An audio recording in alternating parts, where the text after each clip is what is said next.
Hello, hello,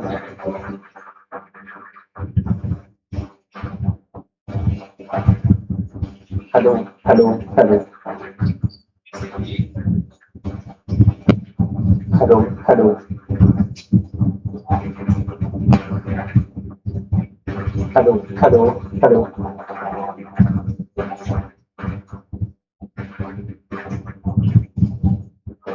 hello, hello.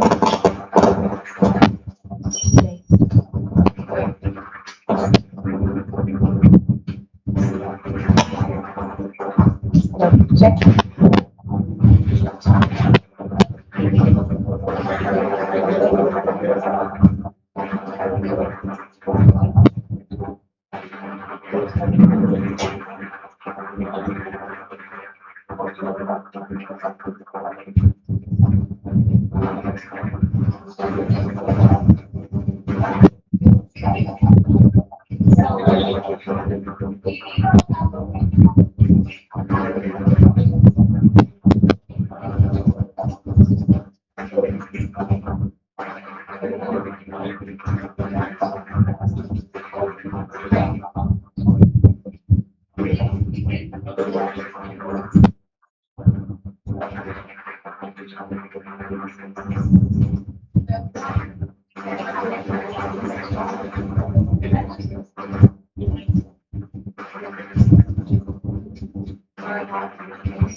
Kept it on. Hello,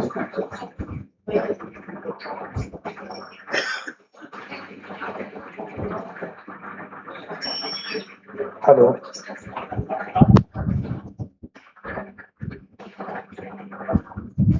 hello, hello.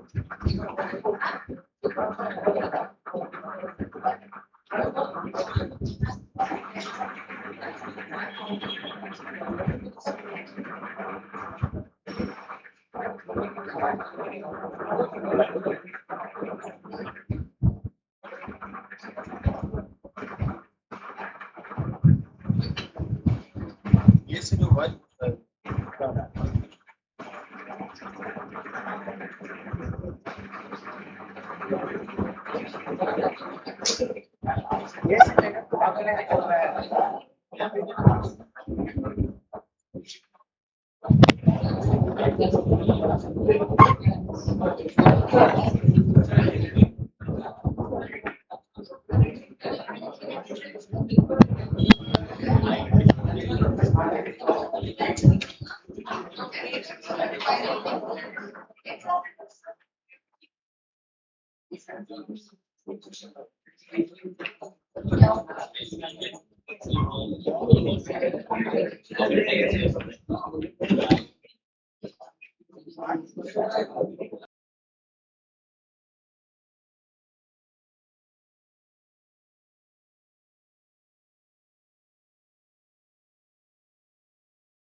So, um, so, um,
letter length is not. Recording by used to but it's absolutely zero. Am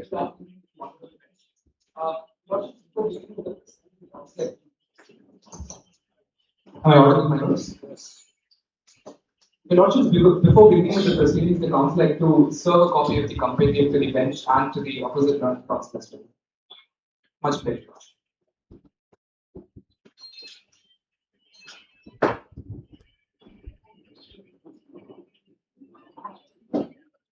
Your lordship, the council seeks permission to begin. Much pleasure. Would your lordships require a brief rehearsal of the facts, or could the council want to be issued? Certainly, my lord. Well, in this present matter, it arises from a 47-second video concerning Dr. Ayan Mehra, who is the opposition leader in this present case. But also, that video clearly shows him accepting a bundle of cash and making a statement suggesting that unrest may follow if his party does not secure victory. However, the credibility of this video is still in dispute. And then later, my lords, in this specific matter, multiple orders and investigation actions took place. One of them being the ECI emergency directive, which introduced the removal of the video and also a pre-censorship clause and also mandatory labeling of authenticity and the provenance mechanisms. And then there was also an emergency order methods, which was confidential in nature, which introduced the activation and operation of Netra Grid, which is a surveillance mechanism.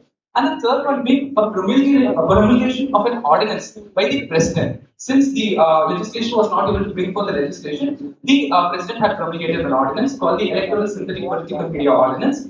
And finally, there was also an investigation action taking place in the state of Dakshin Pradesh, where the evidence issue is still in dispute. With the permission of your lordships, the council like to proceed with the issues in the present matter.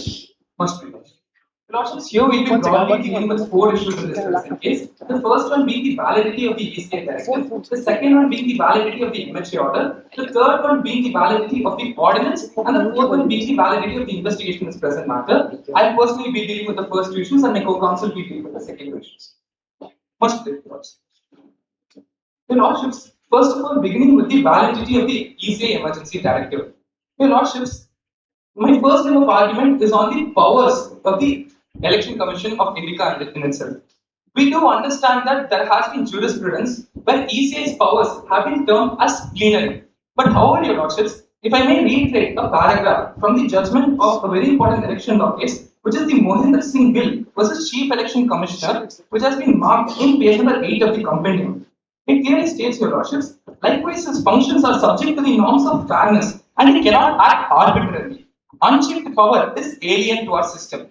Therefore, there is always a check of fairness, natural justice principles, even though the power is plenary in the situation. For that, yes, how is writ petitions maintained? Sir, your lordships. What is that fundamental right that's affected? Your lordships, here we contest fundamental rights violations on all 3 grounds, 14, 19, and 21, by all of these orders and directives issued, and also the investigation. You have not challenged the ECI directive. Your lordships. Have you challenged ECI directive? Yes, your lordship. Go to your prayer. Which prayer deals with that? Your lordship, regarding that, your lordship, we have met with a clerical error, so we have brought forth an amendment petition. Yes.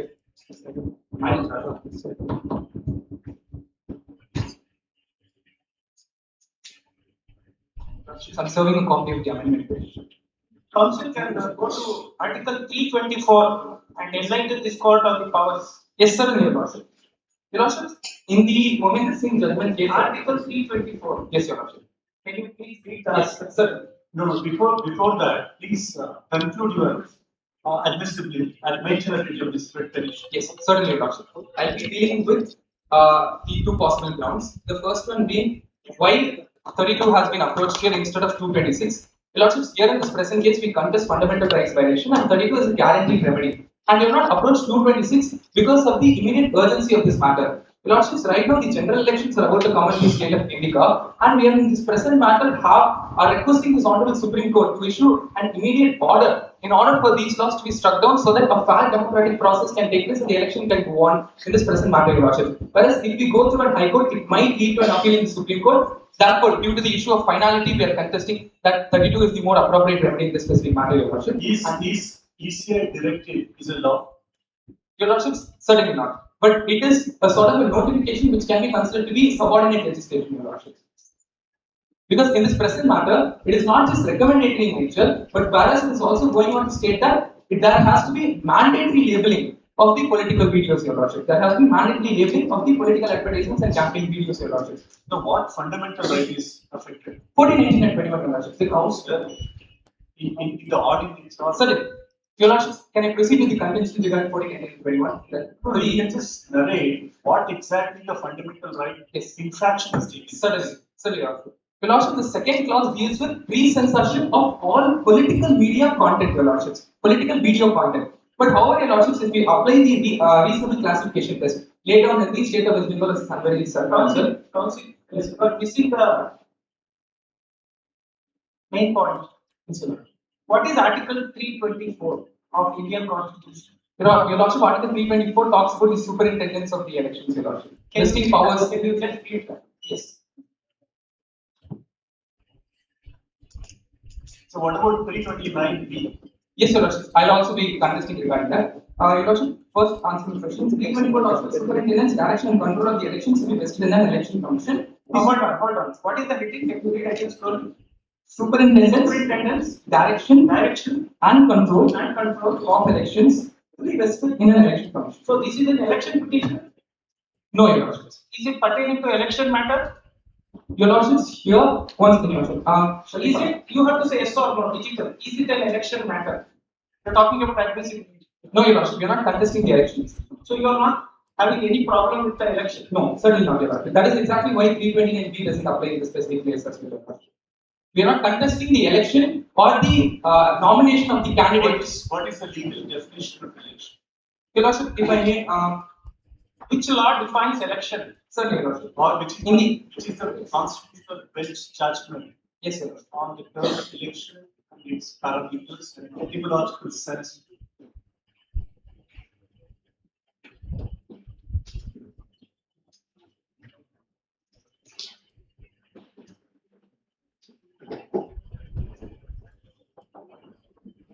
Your Lordships, in superintendent officer, it was held that election. I'll just refer to the Which law regulates election in our country? Which law regulates election? Your Lordship, via Article 324, the election commission regulates the What is the name of the statute? Law. Name of the law. What is the name of the act? People's Representation Act of 19. So right to vote is a fundamental right or a statutory right? A statutory right, Your Lordship.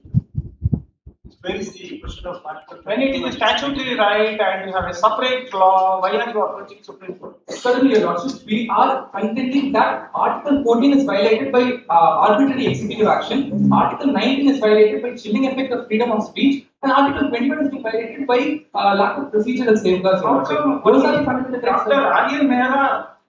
Dr. Ayan Mehra, you are the advocate for Dr.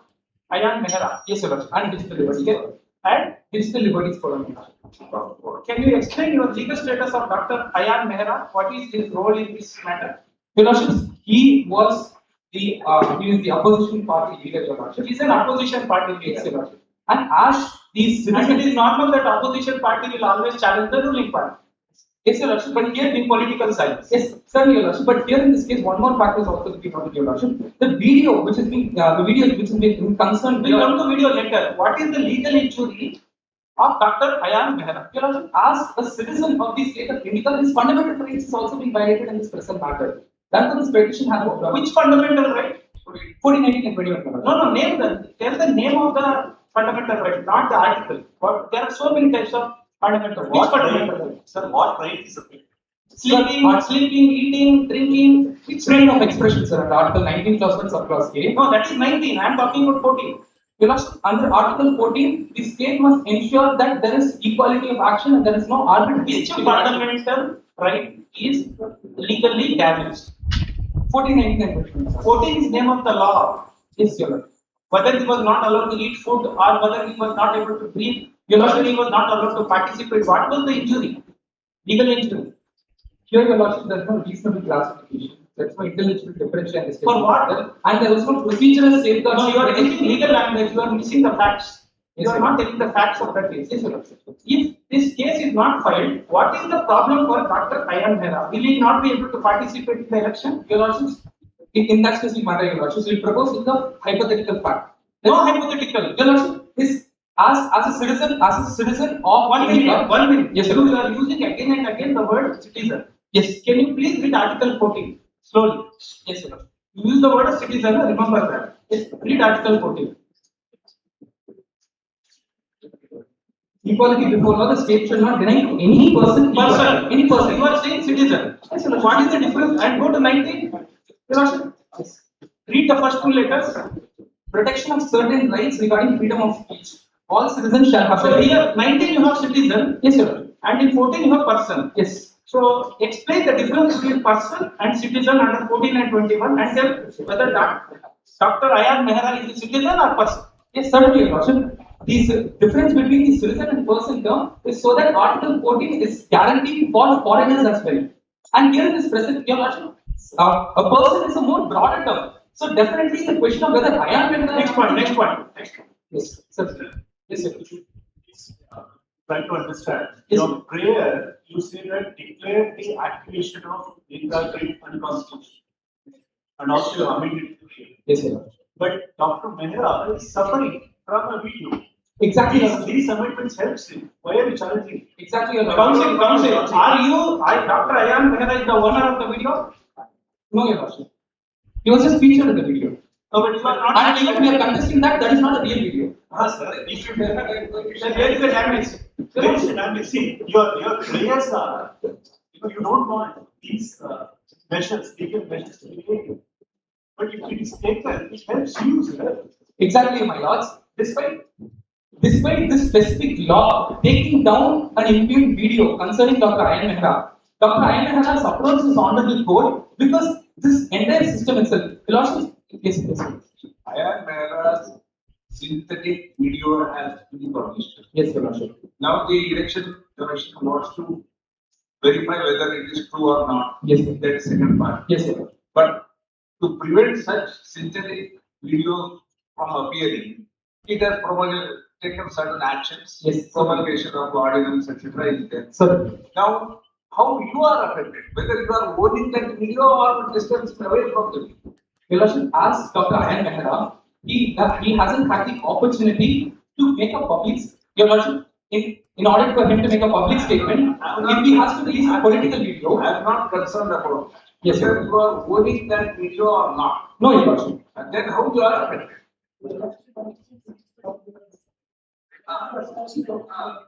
Certainly, election commission is coming to your help by saying that it should be down. Yes. You are opposing that. You want it to be published. No, Your Lordship, we do And not want it to be published. then Your Lordship, in this specific matter, from the perspective of the citizens of India, the last video they've had regarding this matter is the video of Dr. Ayan Mehra receiving a bundle of cash. It is now being removed. Now, Dr. Ayan Mehra wants to contest that video and release a public video. But that public video comes under the purview of the CCI Emergency Directive, where the ECI will be the one who is reviewing this video once again, Your Lordship, under the directive. Very good. So, Counsel, your problem is not with the election. Your problem is with the content in the video. Yes, sir. Where there is Not with the specific video, my God. This system, this framework which is being imposed on all citizens. The ECI directive, the ordinance, and the So it's public interest litigation. Yes, my lords, in this case, yes. That is why Digital Liberties Forum has also petitioned in this case. What are the rules of public interest litigation as per Supreme Court? which law regulates public interest litigation because of what is the name of that rules? Your Lordships, regarding public interest litigation, we do not have a mention of it in the Constitution of India. But however, public interest litigation is classified where the writ carries a public interest nature, Your Lordship. In this case, Council is aware of Supreme Court rules of But- practice. yes, Supreme Court rules of practice. the council for the order of Supreme Court rules of practice. So council is telling that the government should not regulate fake content in the internet. Your Lordship, the government has sufficient mechanisms already under the IT Act to The remove insurance sector has to be taken care by IRDA. Finance sector has to be taken care by RBI. Stock exchange has to be taken care by SEBI. And likewise, Election has to be taken care by Election Commission of India because it's a constitutional authority, just like Supreme Court of India. So why are you contesting the powers to regulate matters related to election, especially during campaign? Fake videos are getting posted, and it can give false news to the society. Certainly, my lord. So how can you challenge Election Commission powers under the Constitution to regulate a fair and free election, which is the basic structure of the Constitution? Your Lordship, once again, that was the beginning of my argument. We do not contest the plenary powers, but even those plenary powers have to follow a certain amount of standard. Which sentence in the directive is against Article 14? It's right. Your Lordship, Right? yes, Your Lordship. You cannot challenge the whole. Your Lordship, if I may just read the ECA Directive second clause, which talks about a temporary pre-clearance requirement for political video content uploading during the remaining election period to be certified through an ECA embedded verification mechanism. That is not right. It is taking precaution. Yes, Your Lordship. But however, political video content is such a huge bracket that it could include any sort of video content because what is political is something that is very So subjective. if council file a premature case, it is premature. There is no damage which is caused. Who has suffered? There is no sufferer in this case. Your Lordship, for all we know, that could have been chilling effect. That could be chilling effect in this case. Also, Yes, sir. are you aware of censorship law? Yes, Your Lordship. Censorship of film. Yes, Your Lordship. What's wrong with that? That's the same analogy. What's wrong with that? Your Lordship, even regarding censorship of this one, Your Lordship, we deal in electoral context yourself. We have the Ministry of Information Broadcasting versus the Gemini TV case, where censorship in the context of election was also dealt with, Your Lordship. But even in that specific case, the censorship was primarily regarding to the monetary aspect of the advertising, because the parties have to spend only a certain amount of money on the election campaign, and therefore they have to file affidavits on how much they're spending on this campaign, Your Lordship. But however, using that as a backing to restrict all sort of political video, Your Lordship, let's imagine a normal, uneducated, illiterate person. If he has to upload a video, let's say a normal video about him expressing his political opinions, he wants to upload video on any social media intermediary such as WhatsApp, Instagram, or any other Twitter or any platform. What is the nature of protection given to election speech? Your Lordship, What is the nature of protection given to election speech? Is it highest protection given? Your Lordship, Do you have any case laws? Have you done any research on that? Your Lordship, regarding election campaign, Your Lordship, during the last 48 hours, campaigning speech is not permitted, Your Lordship. During the last 48 hours, campaigning speech is not permitted, but this does not act as a bar for completely banning the political discourse between the two. Campaign speech is permitted, but uploading to video is not permitted. Okay. Yes, Your Lordship, that is why. But here, To go to the people and organize the rallies and the address, but don't upload it. Restrictions are only online content. Don't upload it. Not offline. While uploading, that awareness that has to be done.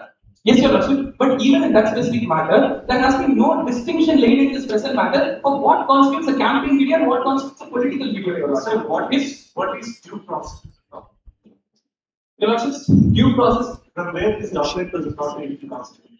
Your Lordship, due process of law, procedural safeguards, all were brought. Initially, we had 84 columns, then we had Menaka Banking. It was expanded, Your Lordship. We do understand it. But in this present matter, Your Lordship, the political video content, Your Lordship, let us say I'm uploading a video talking about a specific road in my constituency. Even that could be termed as a political video because we do not have the definition of what is a political video in this present matter, Your Lordship. And even in the Romesh Tupper case, it was stated that How many views this? Your Lordship, What is the total number of views? 60 million views. 60 million. Yes, So sir. you think there is a danger? Yes, Your Lordship, but even in this present matter, What are the exceptions to the principles of national justice or principles of this due process? Yes, When sir. due process need not be followed? yes, Your Lordship, it's an extremely limited consideration where there is national security concerns. Where there's, But election is the theme, sir. yes, Your Lordship. Yes. Your Lordship, if I may Council, you have not demonstrated the legal injury. Your concern is about the control exercised by Election Commission on controlling the content which was online. For this, we will give you two propositions, and you need to react legally. Number one, every second amount of content that is getting uploaded is not being controlled. Yes, sir. Anybody can go and upload.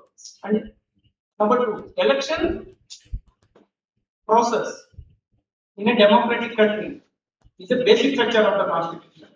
And if you are challenging before Supreme Court on an emergency petition, bypassing the other forums where you could have got justice through trial, because you are talking about some allegations also in the video. And this court is not in a position to examine the nature of the video. You are questioning the policy of the Election Commission directive. So the question here is, if we were to pass and give you a remedy, then another set of petitions will be filed saying that the court has to give guidelines in controlling the content which goes online, especially on election campaign. Isn't it? So under these 2 points, you have a law in India called Information Technology Act. And then you have intermediary rules. There's a portal. That's a US company. The server is in some other country. How can you prevent the powers of Election Commission in enabling a free and fair election through these directives? Yes, sir. I'll answer your question in a two-fold manner, Your Worship. First one regarding the legal injury. Your Worship, right now the legal injury is that Dr. Ayan Mehta wants to upload a video clarifying about this specific video which is leaked. But How video is not a fundamental right? Yes, Your Worship, he wants to upload a political video, but however It is not a fundamental right. As Your Worship, in this present matter, even the petitioner in this present matter, my client is concerned that his political video, if it goes through the ECA mechanism, will be struck down by the ECA mechanism, Your Worship. That is a legal injury by itself, Your Worship. Has counsel have presented any judgment where online speech, political speech is also a fundamental right under Article 91? Your Lordship, we have dealt. Because the number of online 5.79 million Yes. social media users are there, Yes. which is 69% of the global population. Yes, Your Lordship. Has courts recognized that speech online is fundamental right? Your Lordship, even in Shreya's videos, section 66, where they felt that the provision was too broad and overweight and could potentially include speeches that were never meant to be within that category. They held that it is unconstitutional and struck it down. Which is similar to what is. I to understand. Yes, sir. Here, there is a technological uncertainties prevailing. Read the facts matter. How this petition is related to that case, that is something that has to be dealt with by the court, trial court. Yes, Your Lordship. Whether there is a metadata, that is real, forensic evaluation, all these things are a matter of trial. Your Lordship, How even your fundamental rights are affected? Because when you say Article 21, procedure has to be laid down, it has to be complied with, deprivation has to go. yes, Your Lordship. Even in this specific matter, there is no procedural mechanisms in this process to be enforced, Your Lordship. There is no appellate body, there is no grievance mechanism. Let's say my video doesn't get certified by the ECA mechanism, Your Lordship. You want that video to go online? Which one, Your Lordship? The synthetic video which is now alleged you are taking bundle of cash. Yes, Your Lordship. Whether you want it to go online, No, Your Lordship. You lose the election. then why you are the question? That's what they are doing. But Your Lordship, that would be a selfish contention to place before the honorable court, Your Lordship. It is How not much my video. first time you know? Your Lordship, Dr. Ayan has a public spirited individual who wants to raise this petition before the So you honorable mean to court. say that that synthetic media is a satire? Which one, Your Lordship? That synthetic media is a humor, is a satire? Your Lordship, other than being a part of that video, Dr. Ayan has nothing to do with that specific video, Your Lordship. The government has also not put forth anything on the credibility of the video, Your Lordship. Anything else? You have been strong point. Any judgments? Yes, certainly, Your Lordship. Your Lordship, in this present matter, in the Bridgebush case as well, reason and such. Page number? Yes, Your Lordship. Page number 17. From 23. Yes, Your Lordship. Your Lordship, even in the Bridgebush case, it was said that free censorship of press is a fundamental right violation. And even in the Roman Catholic case, Your Lordship, if I may reiterate on the specific factor, Constituted ODC communication. ODC communication. Not number 26. Page 17 of 30 of your. Yes. Yes, sir. Summary. Clause 2.2.2. yes, Your Lordship. Your Lordship, the pre-clearance requirement obtains in the licensing regime for political speech. No political video may reach the public during the election period without first obtaining the clearance from EC. This is, Your Lordship, this is exactly, Your Lordship, in this present case, for any political video, we do not even know what is the political video in this present matter. Anything could be a political video, Your Lordship. but that has to reach the people. Philosophy in Roman Stopper, they clearly laid out a difference between freedom of circulation and freedom of publication, your lordship. In that specific case, they clearly stated that even if freedom of publication is guaranteed, freedom of circulation might be curtailed. It might potentially be curtailed by an executive action. Here in this present case, your lordship, let us take a hypothetical scenario. Let us assume I am filing a video for, your lordship, let us assume I'm filing a video for pre-certification, your lordship. That will be very relevant in that specific context on that day. But if it takes 1 or 2 days, since there has been no time limits prescribed for this entire process of pre-certification, that video will lose its context and relevance when it obtains its certificate, your lordship. In that specific case, the freedom of publication has been obtained, but the freedom of circulation is curtailed because it doesn't get the reach as it is intended to. And people are denied the right to information to an extent, your lordship. That is one of the most important things. And moreover, your lordship, the third clause gives you mandatory labeling of authenticity and provenance mechanisms, your lordship. Even in the ID intermediary guidance which was amended on 10th of February 2026, your lordship, it was said that it should be done to a technical extent. On what possible technical extent? But however, your lordships, within India itself, the technology has not developed to an extent where complete metadata chains are being maintained. We have websites for editing, deleting metadata, your lordships. In that specific case, there is a possibility for even organic videos to be labeled as synthetic videos. Go to Article 19, subclass 2. Yes, yes. Yes. Yes, sir. Nothing in this clause A, subclause A. That's basically your issue, right? Then you continue. Yes, sir. Shall I deal with this matter? Yeah. Yes, sir. Yes, we do understand that certain political videos could disrupt public order elections, but in this IIT case as well, it was not only because of the video that the public order incident took place. There was also reports of artificial amplification of the video election. But regardless, I deal with this specific matter where the state has an obligation to take care that there is no public order disruption. In the matter, in the case of S. Rangarajan versus P. Rajivan Ram, which is the margin page 29 of the comparative part. It is clearly there that 29.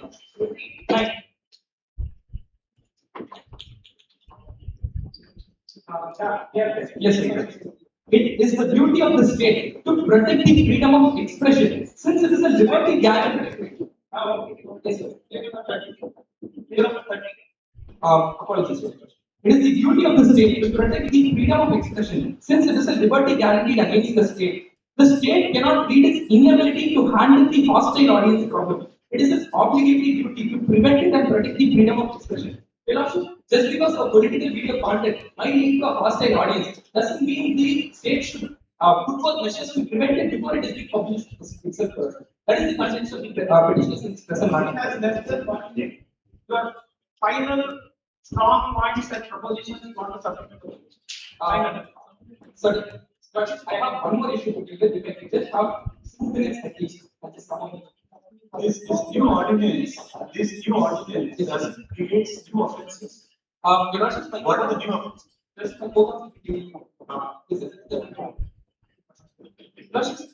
contention is placed in that it creates a reasonable class. Something we are taking 1 minute, but taking away your other clauses.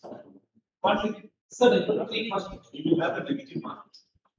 unrelated Lordship, the reasonable classification test fails here because the legal limit differential because what is political content has not been defined. That's not rational reason because bias insertion would actually lead to unfair elections in the matter, which is the opposite or antithesis of what the election commission is intended to do over here. And the arbitrariness where the state might potentially censor videos that are not intended to be censored in the first place could lead to arbitrary executive decisions, Your Lordship. And there is no procedural safeguards later in this present matter. There is no appellate grievance committee in this present matter, Your Lordship, and there is no time limit. Your Lordship, regarding the MHA order, there has been no grounds which has been put forth by the Ministry of Home Affairs on what is the reason for bringing in this order itself, Your Lordship. And this is not the first time that this later Time up. Yes, I just conclude this time. One line. This is not the first time that data grid is introduced in this specific state of Indica election. In the Central Public of Interest litigation case which was filed with the High Court as well, the NAT grid, the data grid, and the Central Monitoring Surveillance which was developed by the DRPO was already disputed, and the fact finding unit in the Kunal Kamara case was also disputed. First grade. It is not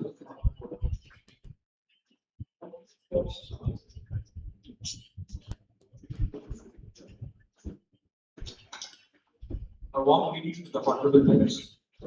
permission of the bench, I proceed to the issue 3, which is the constitutional validity of the ordinance which is being promulgated. Electoral Integrity Synthetic Media Ordinance 2026, my lords. What are the two fundamental tests to determine the validity of the statute? My lords, one with regards to the Article 14, we plead for the reasonable classification, my lords. That is for proportionality, yes, my lords. And the test, in case the In which case, proportionality test was introduced? my lords, it was first it was Anuradha Bhash, yes, my lords. Modern Medical College, my lords. Followed by that, it was further reiterated in the proper case Kutaswamy case as well, my lords. May I proceed, my lords? My lords, What is the other test? reasonable classification. That is part three. Any other test has to be valid? What is the constitutional presumption of a statute or a law? It is presumed to be for constitution. Where the word law is defined? In Article 13, my lords. So directives are law? Certainly. Yes. Not. No. Directives not a law. If I can check the point. Because you amended the phrase. Article 13 A, also taken from Constitution. My lords, in this particular, it was a notification, my lords. That's why we are challenging the constitutional validity of the particular order. My lords. Council, what is the difference between vertical rights and horizontal rights? Before that, what is the legal definition of right? Which law defines right? My lords, the particular term right has not been defined yet, my lords. But Which law defines rights? There is any law that defines rights. there's no particular law because we have derived out of our common law system. My lords. What about human rights? Protection of Protections Act. Does council agree with that law? Certainly not. What is the difference between horizontal rights and vertical rights? And your case is falling under which rights? Horizontal rights or vertical rights? My lords, the horizontal rights which are being in particular chapter of the constitution, my lords, and the vertical rights which are being taken in the other chapters as the relationship with this particular 14, 19, 21 are horizontal rights. horizontal, my lords. Continue your answer. Certainly, my lords. My lords, first I will be going to the first pointer of the ordinance, my lords, which is concerned with the definition of malicious synthetic political media, my lords. My lords, the word malicious itself, as interpreted in the judgment of West Bengal State Electricity Board, this is the Dilip Kumar Ray, which is there in the compendium 68, my lords, of the compendium.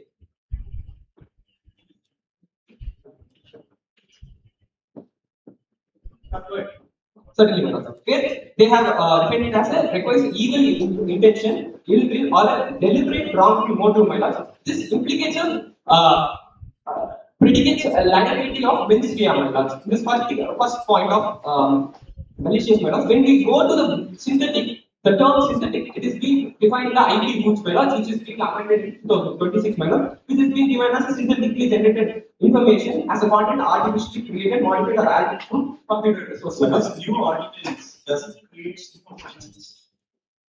My lords, it is there in my further points, my lord. My lords, It is unless whenever we certainly, my ask, lords, because if we asked your colleague, he passed it on to you. Yes, certainly. Now you say, you have still waiting. certainly not. No, That that is- is wait, sir. We have actually. Okay, you can part forward your arguments. certainly. My lords, I can go directly to that. certainly. With regards to the impersonation, which is given under as point of 4 of that particular ordinance, my lords, which is being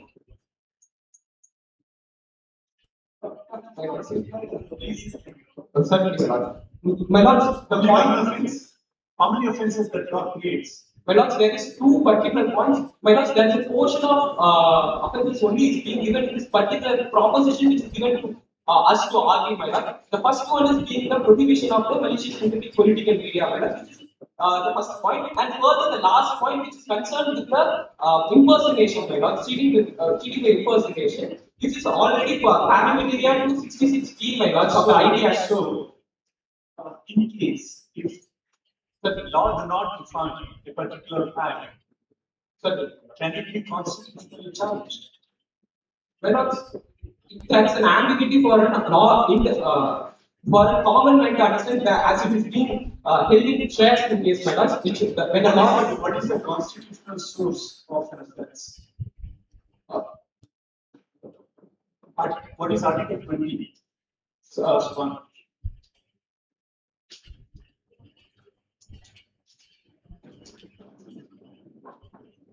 my lords, it is protection in respect to conviction for offences, my lords.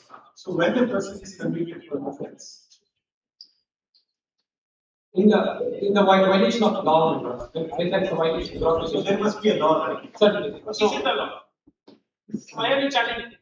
My lords, but what is the law? The common man should know, my lords. There is ambiguity in that particular point. It is Is ignorance of law is a excuse. my lords, If common man is not aware, Law is not it's not an excuse, my lords. Our contention is very different, my lords. It should be a point that should be understood by a common, my lords. With the word, for example, my lords, the malicious synthetic political media, my lords, it is very. this idea that common man should understand. That's what system is there.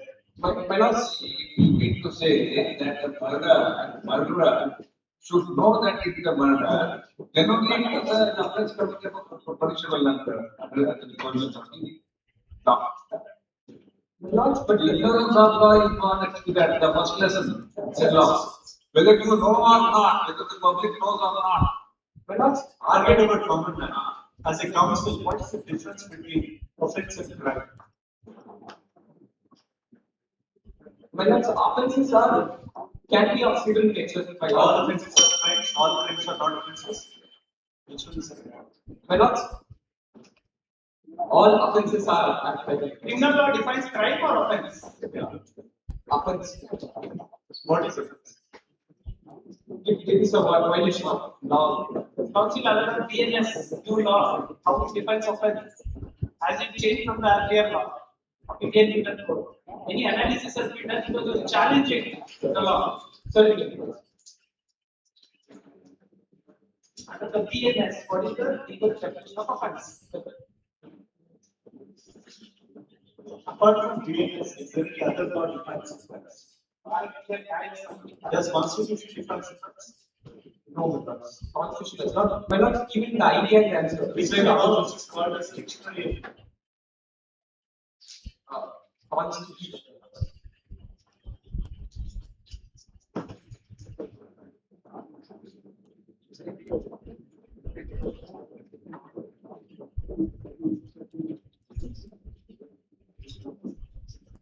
My lords, under section. Council said Constitution does not punish any offense. Can Council read Article 70? Certainly, my lords. Read 70. Abolition of untouchability. Read the article. Untouchability is abolished and its practice in any form of forbidden. The enforcement of any disability arising out of the untouchability shall be an offense punishable. That's a constitutional offense. Constitution is punishing. Who said no? Procedure is not there to access this.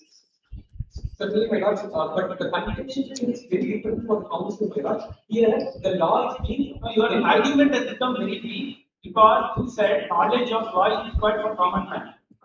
That's where we started all this. My lords, the case of Constitution. What are the basic principles of constitutional interpretation? Whenever you're challenging knowledge of a law, what is the basic rules of interpretation that you adopt? Name just two or three. What What is the law of interpretation? It's used to understand Constitution. Constitution. Not statute. Talking about Constitution is Considering part of it and part of it, what are the legal rules of interpretation? Constitutional interpretation is correct. Not statutory. Is Constitution a statute? the question is whether Constitution is a statute, yes or no? No idea. Don't waste time. Who is supreme leader? The law. Who is supreme in UK? Who is supreme in US? In US, Who is supreme in India? in US Supreme Court is supreme. In UK, House of Lords is supreme. In India, Constitution is supreme. So what is the constitution? And it starts between the people. So 16 million people are now talking about So this. the council is like this. The issue is like this. When an educated, because you use technology, you should be educated. So you are talking about a video which has to get uploaded. So you know how to operate the technology. And you are creating a video, so you are also a photographer. You know how to use audio, video, voice, and then you are uploading. And you say government election commission should not make any rules. If there is some offense which is getting created, it will damage the democracy. So that is the question because of which you are facing so many questions. So you do unreasonable. No, what happens is try to understand the question. The word election is defined by this code. So the 5 judges bench. Okay. Otherwise, what is the definition of election? According to you, what is election? You have stated 324, Article 324. Same time, 329B prohibits a petition. This code is untapped. How do you overcome that? Because indirectly this is connected with election. So not directly. How do you overcome? What constitutional principle that you adopt? No, my lords, in regards to my lord's question with regards to the election, what was the definition? Yes, it is referred to as election has been appropriately used with reference to the entire process, which consists of several stages, embraces many steps, of which may have important value on the results of the process. Simply speaking, from the date of notification till the results are out, everything is election, right? Where are we now? As per the factual matrix, where are we? Sir, 5 days. Sir, There is a problem for 5 days. I think there should not be a problem, right? not regards the 5 days also plays a very crucial role, my lords, with regards to the information which is being received, my lords. Once the information is being expanded with the election commission or by any other law, there's no further points they can be expressing. Also, you can go to next, because you have lost 2 points. What is your next issue? My lords, regards to the investigation, my lords, there are discrepancies in the investigation, my lords. They are keeping very short point that. What is that Wadhwa versus state of Bihar? What is the principle? Case number 22. Of your memo. You referred para number 7 of Wadhwa. Certainly, my lords. The read from documentation of regards to the Explain. in that particular case, where the law is being promulgated and it was being dismantled and again being promulgated. Go to page 25. Para 5.1.2. How is it relevant with this case? Francis case.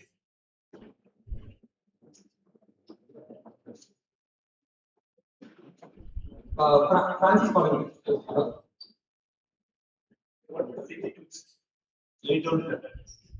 My lords, it lay down to live with dignity and as well as the right to free and free from arbitrary state actions to place the dignity. My lords, once a video or something which describes someone's dignity, there should be a bad chance to present this point actually. My lords, We give you 2 minutes. Go to page number 27. Sakal Papers Private Limited. certainly. Explain. My lords, in that particular case, there were restrictions imposed with regards to the number of pages and imposition of taxes, which has been Number of pages of what? number of pages of the newspaper. My lords. So these were the restrictions in the indirect way which was being levied. My lords. In the same case, there is no direct restriction which is given to the petitioners or the people of the country. My lords, which is being indirectly imposed. Certainly. May I proceed, my lords? Go to your last, unless you have anything strong points. So let me tell you what I have. Yeah, you can just conclude the last. What's the last? Last issue was particularly Sakal paper. Sakal will not be with regards to the investigation. My lord, there is a problem with regards to the investigation, and it is a national issue, my lord, as this particular issue is being concerned. So, in Dakshin Pradesh, there has been a FIR, an anonymous claim, it has been filed, my lord. And in this particular case, they have seized the mobile phones from where, not a particular initial mobile phone, one of the early uploads. There was an amplification of content, that means that there were many mobile phones. Data devices were seized. So what is the issue? They were not seized with proper points exchange, which were being laid down. You mean to say chain of custody? Chain of custody was broken. So my lord, we are asking this case to be transferred to the CBI. So investigation, independent investigation body can handle this case, and it has a national importance as well. Investigation is the first problem. Whereas the investigation is there, but this case will not be restricted to only state of Dakshin. The flash is being. So far as the FIR is concerned, the investigation is concerned only about this case. You are not going to all other cases. Let them investigate. How are you bothered? Any of you want to take down that video? It is a fake video. So don't say to take it. We want to take that back. Then why you are opposing? My lord, we are not. Please tell us whether digital evidence or it's not having been taken or taken because of custody. Is it a sole reason for conviction? Can evidence, digital evidence is the sole reason for conviction or other circumstances matters? Certainly, we are not. If you are agreeing by You go for a discharge. you go before the High Court and ask for further investigation. You can go for a partial discharge. Go for further investigation. Why CBI? Why CBI? My lord, the question, my lord, we are not contending only not from the point of view of Mr. I.M. Mehra. This is a national case. My lord, How you are agreeing? my lord, They don't damage each other. It is premature. certainly, my lord, but in this particular case, it is public interest. Which order is affected? Whether the public order is affected, national order, what is affected? Public order has been already affected by the aspects So where you have to go, which court you It's have a to writing, writing persona. Second one, individual, right? So You can't see this case compared to one point. the accused, Well, that's 30 seconds. The council will have 2 minutes. 2 minutes. Whatever you want to say is sum up the document. Summarize all your points. In 2 minutes, Please, certainly, relax. we are not going to intervene. Just 2 minutes for you. Please sum it up. my lord, the condition Not of the relax. You have to summarize everything. 2 minutes, nobody will interrupt. certainly. My lord, the contention of the council in this particular case is not only restricted to Mr. I.M. Mehra. The law which is being enforced as the ordinance, my lord. My lord, the malicious synthetic political data which is being described as defined.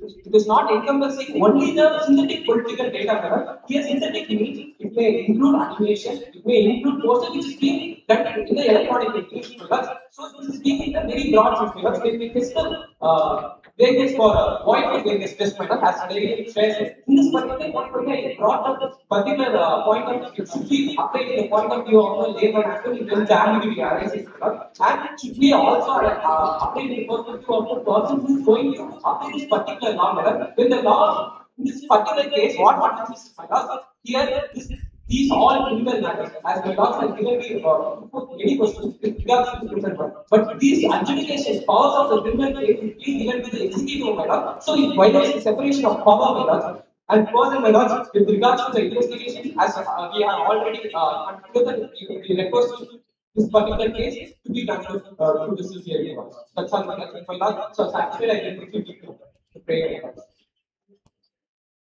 That's all.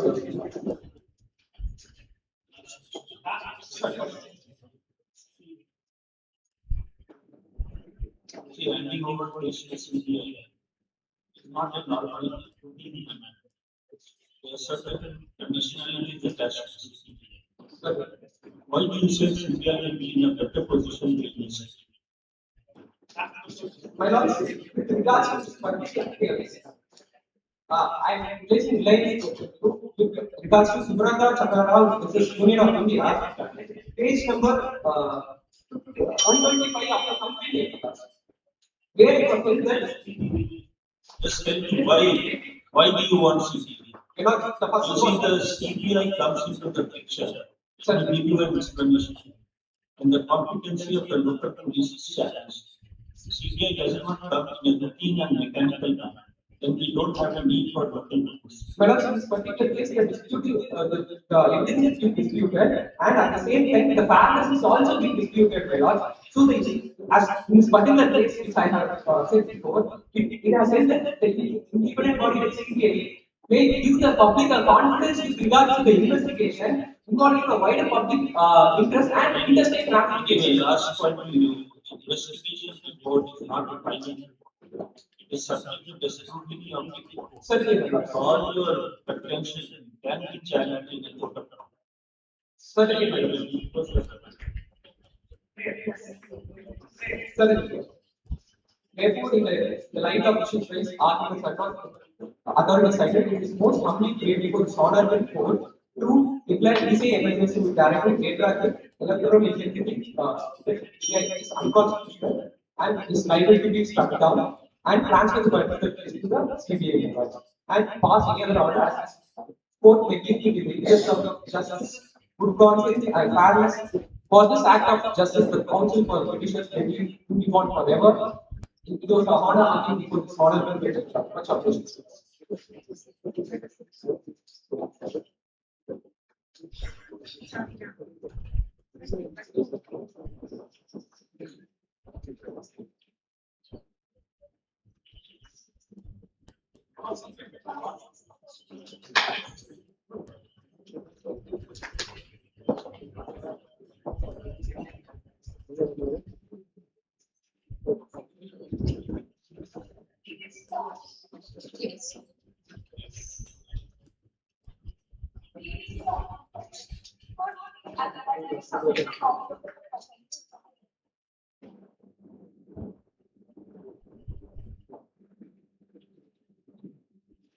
May it please this honorable bench, I appear on behalf of the respondents. I shall be dealing with issues 1 and 2, and my co-counsel shall be dealing with issues 3, 4, and 5. Beginning, if the lordships are advised with the matter, if the council had like to speak the arguments. Beginning with issue number 1, which deals with the maintainability of the interpretation under Article 32 of the Constitution, my lords. In this regard, my submissions are threefold. The respondents respectively submit that the repetition is not maintainable because Article 329 clause B of the Constitution acts as a bar, and secondly that there is no injury, no legal injury to the petitioners, and all the restrictions of the freedom on fundamental rights fall well within the reasonable restrictions laid down in the Constitution, and third with respect to the criminal investigation that is being challenged by the present petitions. Starting with the first submission regarding Article 329 clause B, if I may read the article, it states that no election. Yes, Your Lordship, I shall then restrict that.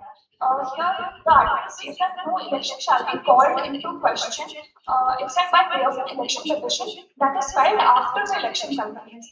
Here, the council would like to place its reliance on the case of Mohinder Singh Gill versus Chief Election Commissioner, which is present in page number 94 of the compendium. If Your Lordships may refer to the judgment.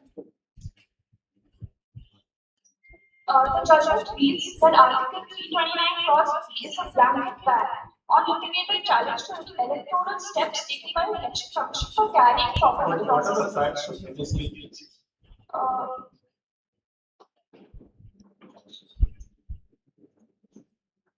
The case was about a challenge to the electoral rules, if I remember correctly. Which law was involved in this?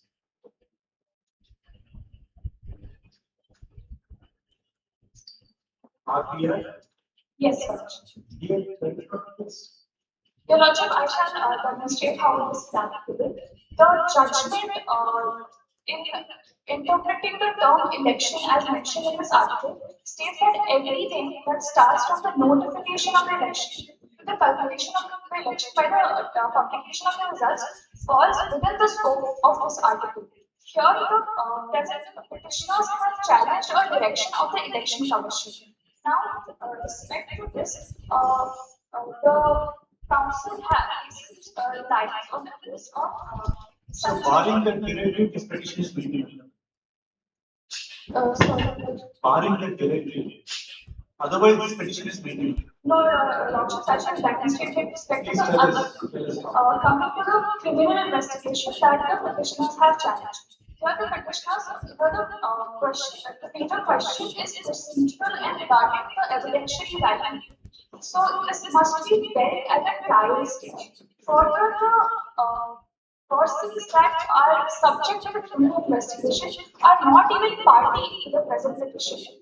The petitioners are not affected by the criminal investigation as such, and thus the criminal investigation is not taken into account.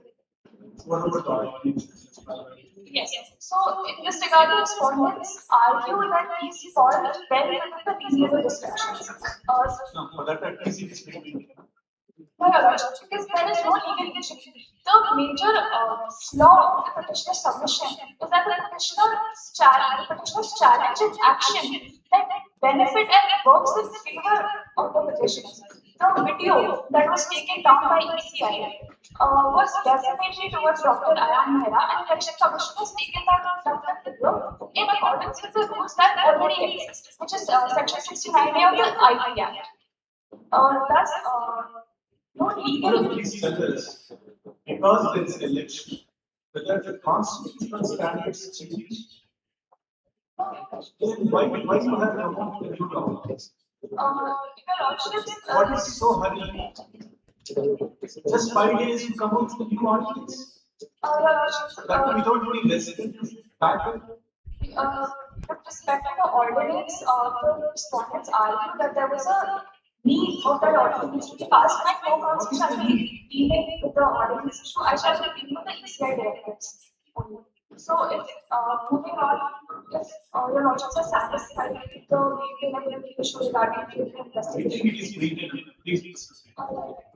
starting with the ECI directives, the council shall analyze and defend each of the three directives individually. Firstly, starting with the takedown measure, it was passed in accordance to Section 69A of the IP Act, which provides the state to issue a direction.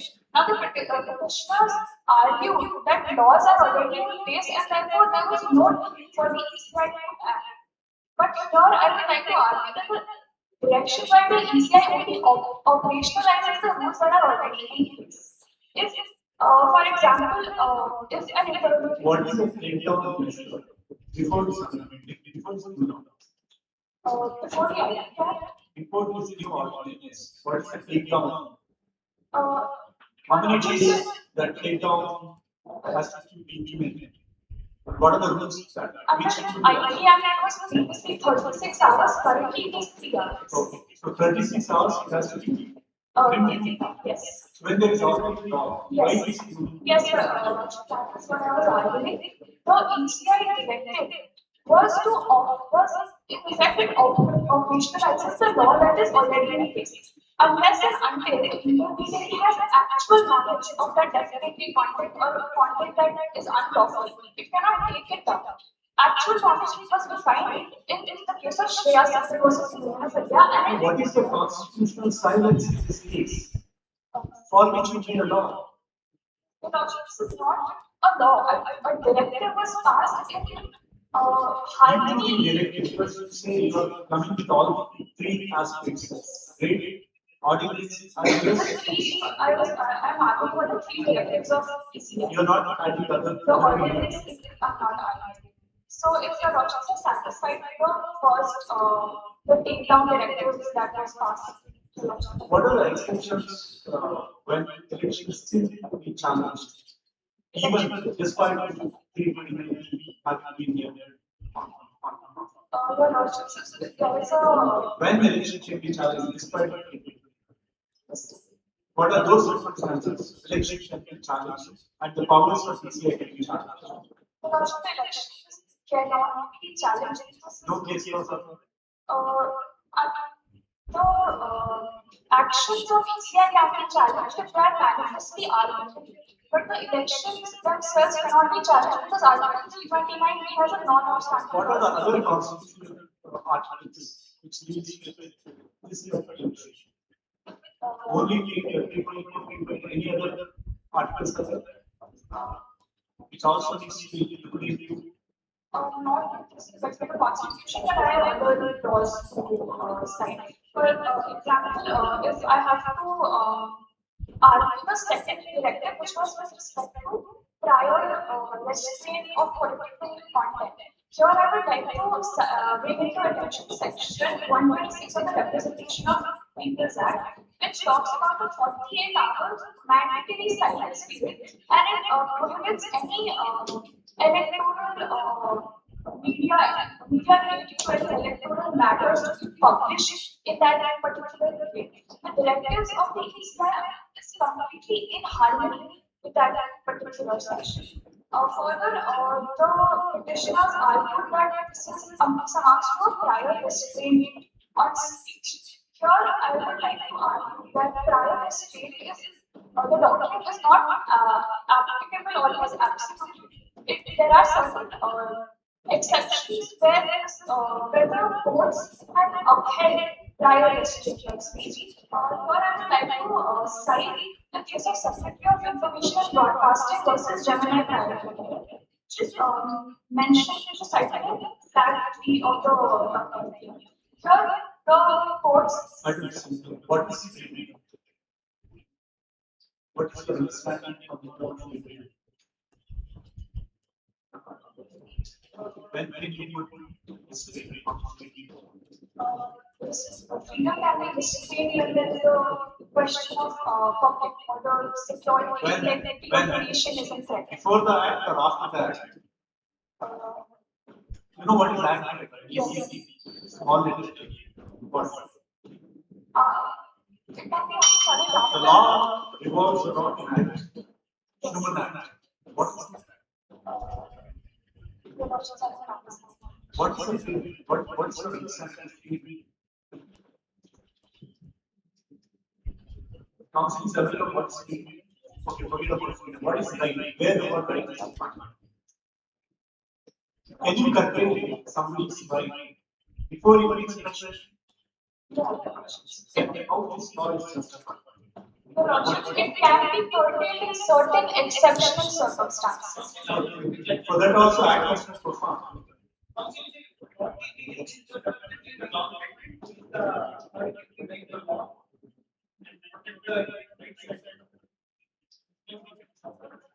Yes. Now, there are elections held every year. There is a law-making process given in the constitutional setup.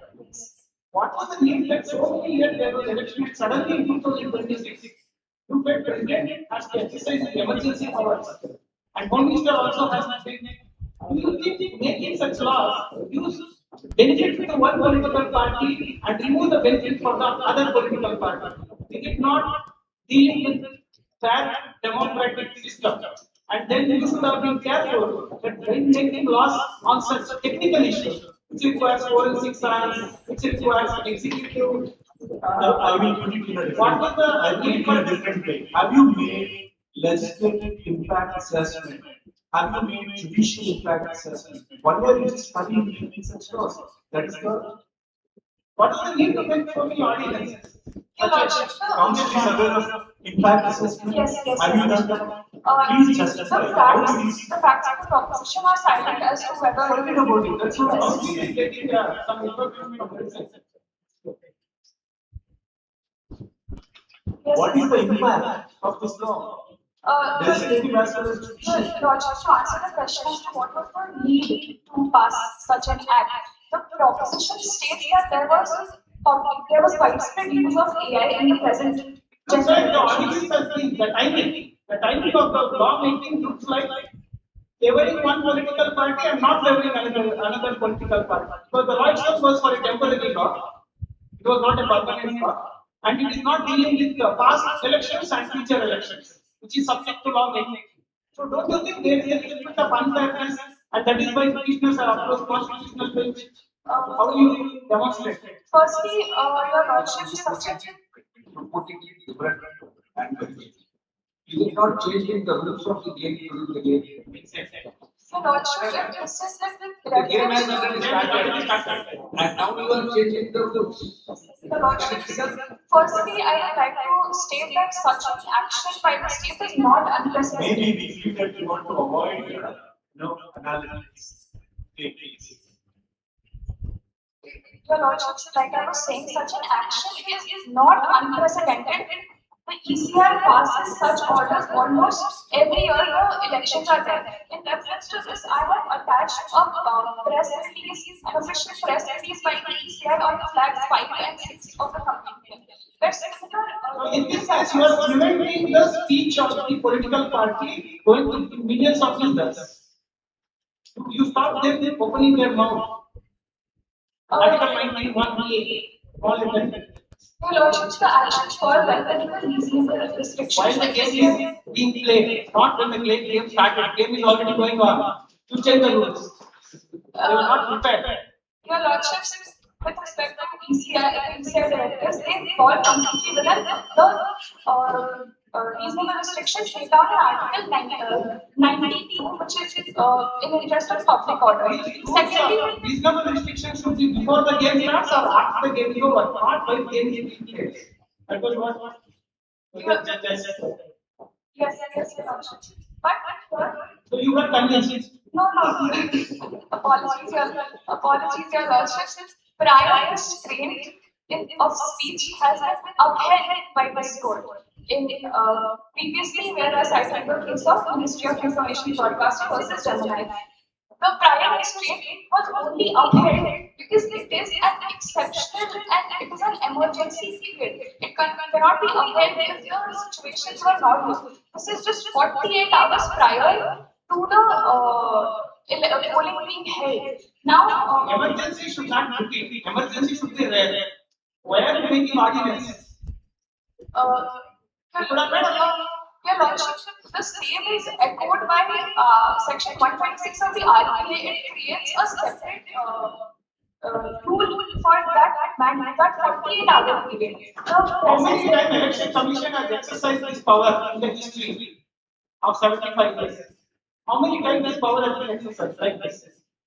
Your lordship, the ECI passes such directives routinely and that is why Has council done any research? How much time election commission has issued ordinance like this, curtailing powers and restricting? your lordship, the ordinance was passed by the president and with respect to yes, I was talking about the ECI directives. The ECI election commission passes such directives routinely and with respect to that I have attached the press release with Council is aware that this power has been used by ECI very history. Any such instances, council has done it in research. The election commission of India is appointed by your lordship. appoint election commission of India. This is the appointed authority under the constitution. Council is aware. Appointment of election commission of India.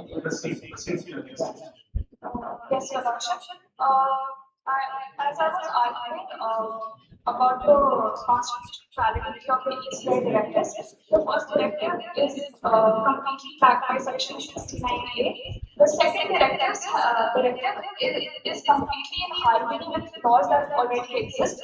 And the third directive, which is about the mandatory labeling of synthetic content, is also already present in the IT Act under Rule 3, Sub-Rule 3. I would also like to argue that the proportionality test under the Swami is passed by the ECI directives. The first prong legality, as I have already demonstrated, is passed.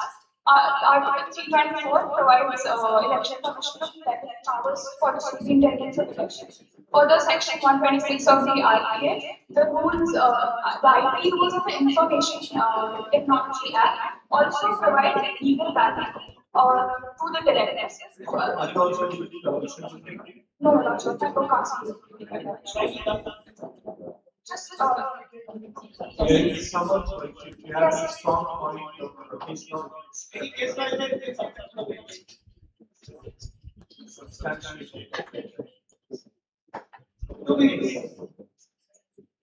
I would like to continue asking the proportionality test. The second problem which is the legitimate we have cited by ECI was public order and integrity, which was the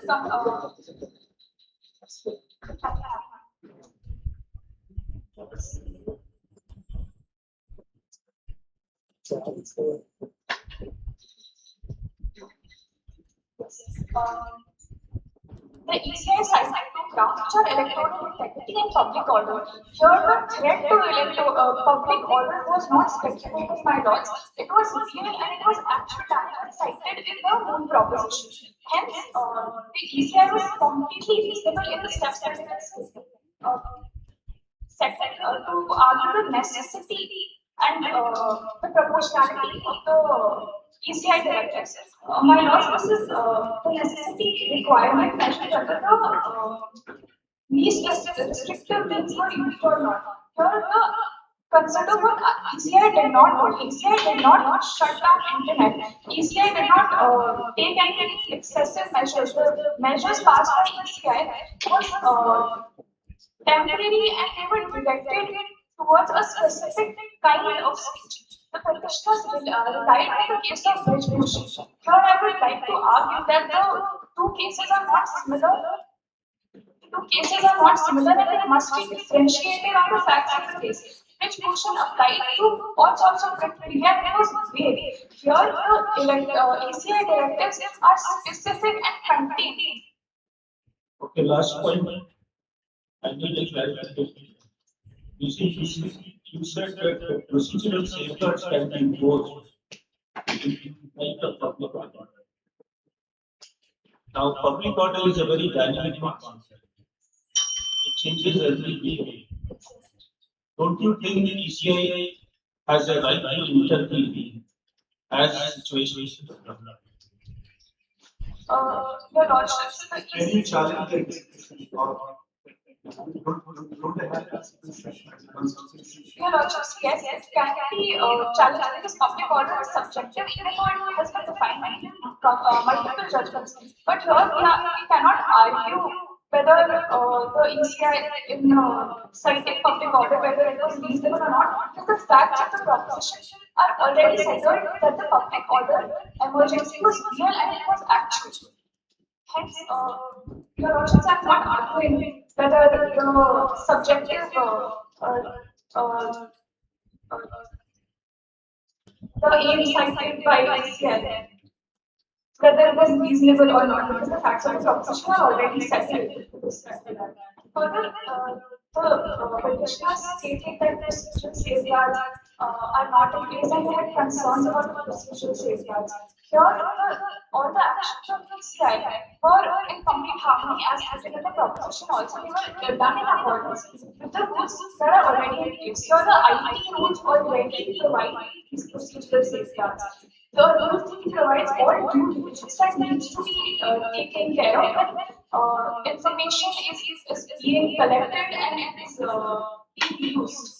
And even if there is a takedown of a certain content, the procedural safeguards are already in place that are maybe the compliance officer, a chief compliance officer, and a post-sharing committee that is set. Thus, I would like to confirm my assumption.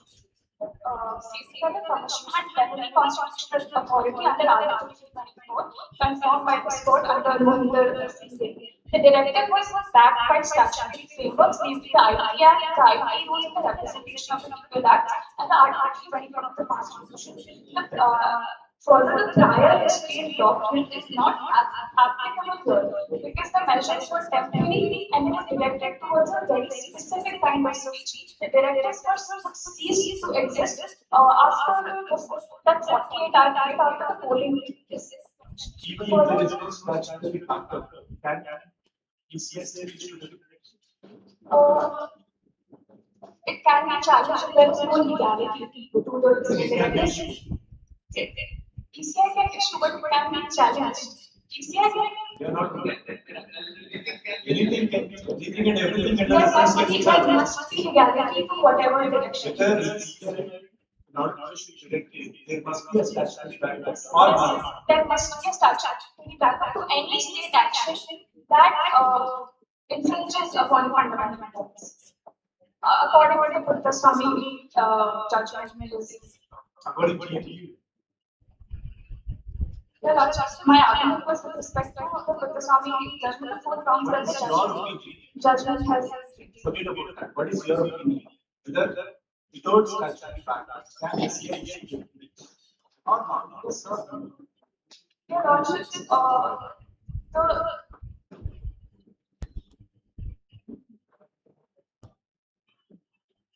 Your Lordship, it is not necessary that statutory, like a complete statutory backup is there, but it must not conflict with the constitutional values that are in place. The ECI can pass orders, but it must, because the fundamental rights are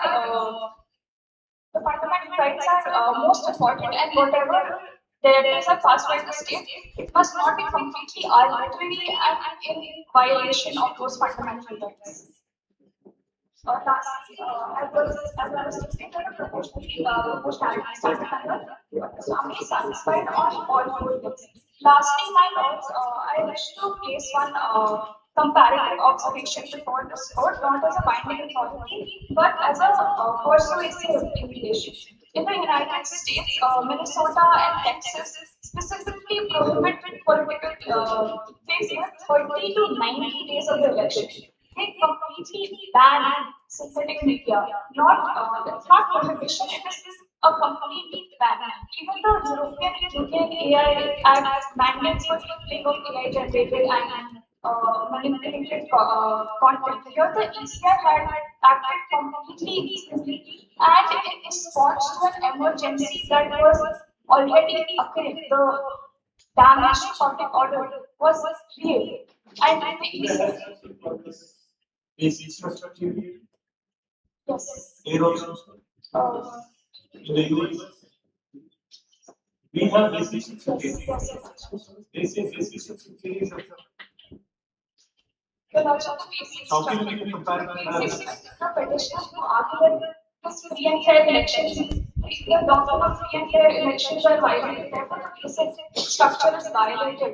But here the ECI directives were in furtherance of the elections to culminate without any issues or without any hindrance. Therefore, it reiterates that doctrine of free and fair elections and it does not violate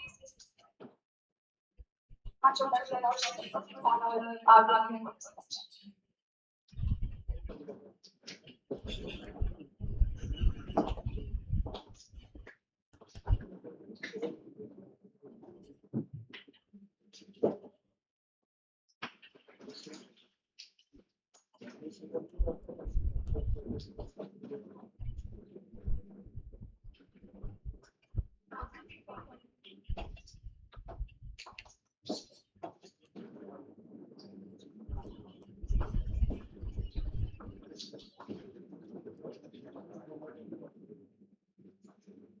Counsel for and the second counsel for the respondents and I shall be petitions 3, 4.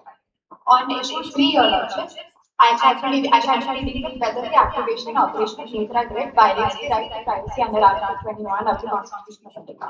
The lordship, the petitioners contend that Netra Grid lacks statutory authority. However, under Section 69, subsection 1 of the IT Act, it expressly empowers the central government to direct any intermediary to monitor information where necessary in the interest of public order or prevention of incitement to violence. Both these grounds are directly engaged in present actions. Disorder had erupted across 6 districts and the video deck contained a segment potentially. It was slow, so we cannot understand. My apologies, Your Lordship. I shall reiterate by reiterating Section 69, subsection 1. It expressly empowers the central government to direct any intermediary to monitor information where it's necessary in the interests of public order or prevention of incitement to violence. Both these grounds are directly engaged in the present party projects as disorder had erupted across 6 districts and the interviewed video did contain statements potentially constituting incitement violence. Further, according to section 69 subsection 1, it also authorizes the collection of draft data. Further, Your Lordship, as per the proportionality test established in case of the Swami versus Union of India, along with as per what is held in modern dental college and research center in the state. Counsel, what is meant by doctrine of manifest arbitrariness? Doctrine of manifest arbitrariness refers to whether any measure is arbitrary in contravention with fundamental and natural rights of a person. I shall be dealing with how there is no manifest arbitrary violation. Council is aware of the ruling in EP Roy versus State. EP Roy versus EP Roy. Lordship, as per the proportionality framework established in modern dental college research center in the state of Andhra Pradesh, as per page 116 of the companion, it is held that proportionality must be assessed contextually. To explain the context here, with 48 hours to polling and the targeted judicial authorization procedures as established in the paragraph 19 of the proclamation. The procedures under the SOD jurisdiction are also pending. Hence, other measures were practically unavailable on the required times. Further, the data that is collected by the operational order is technical pattern data. Its device identifiers and its amplification metrics. It is not the content of the communication. Hence, the order falls under the fair, just and reasonable standard established under Article 21 as per International System of India and Your Lordship, the government may move to issue 4. Whether election commission is the right competent to handle the technical part, or it is the Ministry of Information Technology or Telecom Regulatory Authority of India. The ECM is vested with residuary powers related to the conduct of free and fair elections as the article. But networking, because internet cannot work without network, right? Yes. So network is regulated by which authority? It's governed by the IIR. I'm talking about telephone, network, internet. Is the regulated authority? Yes. So don't you think that there is the right authority has not been involved in making this ordinance? I think with the. Because you said technical aspect. You're not talking about content, you're talking about technology. I'm talking about the technical aspect of the operational order by MHA, which applies because any agency of the central government is empowered as per section 16. If I proceed with issue 4, I shall be dealing with whether If everything is governed with 69, why is the Nitra deals with the amplification nexus as established in para 4 of the Moot proposition. It says that the content experienced rapid amplification through classes of recently created are above. you trying to overcome stress by using this? No, Your Lordship, we are not trying to overcome stress. We are well within the restrictions. The restrictions is that the procedure is taken by the executive should be well within the procedure established by law, and it should be fair, just and reasonable. Madam, neither of speech is affected. That is the issue is what stress is. So, speech is not affected by the operational order. We are not surveilling the content of the communication of the citizens. We are only looking at technical metrics such as device identifiers and account linkage information, behavior and amplification. It is necessary to identify the amplification nexus, and it's also to curb the amplification. If I may proceed with No, there is bias. Who is the deciding authority to decide whether this video should be there in the internet or not? There is Who is the no authority? evaluation method, appeal method. There is a bias. And you have taken control that you will decide which video will be there, which video will not be there. That will decide the fate of the election result also, right? the bias is not subjective. Yes. All cats are mammals, all dogs are mammals. Therefore, all cats are dogs. You have to trust your citizens. How can you control their video uploading? What if it is just a satire? And You're not allowing anything to come. Thereby, complete silence is there. That affects. complete We are silence. not going to allow some silence. Complete silence is not, it's not the issue here. As per the first paragraph of the proposition, it says this particular election cycle witnessed extensive use of artificial intelligence assisted campaigns. Who is deciding whether a video should be there or it should not be there? As the ECI directive, the panel is Panel. Madam, it is only 60 million views. Anything more than that? It's not just 60 million views, Your Lordship. It also incited violence across 6 districts, and it also actively incited protests and localized public disorder. It is the state shall not wait until further disruption of public order and further such dissemination. So tomorrow we get a litigation every day that the authority has not allowed this video to be uploaded and the video which was good has been downloaded. So you attract a lot of litigation. What is the legislative and judicial impact assessment? It's not being done. The criteria used to Whether our judiciary is equipped, there is infrastructure to look into this. You have been two offenses. Are we ready? We are not technologically advanced. There is a technological uncertainty pervading. the technological uncertainty is addressed by the promulgation of the ordinance, which I shall be dealing with in the next issue. If I should continue with the next. First of all, you made a temporary law, and secondly, you did it very fast. Third one, you are stopping people from coming out and giving their expression. Fourth, you decided to remove it. Your Lordship, nobody is being barred exercising right to free speech. The directives taken by the state are to bar the synthetic political media content. And as per it is also specified further ordinance that it curbs only on malicious synthetic content. Go to your next. On issue 4, whether the promulgation of the electoral regulatory ordinance 2026. Whether ordinance can make new crime, manufacture new crime. The ordinance, the respondents contended the ordinance is not making a new crime, it's only adding a layer. Malicious, I will punish, I will remove. Synthetic media offense is a new crime. I shall be dealing with it. So can ordinance manufacture a new crime? Ordinance cannot manufacture a new crime. That's not what the respondents are doing with the ordinance. If I may, Why ordinance cannot manufacture new crime?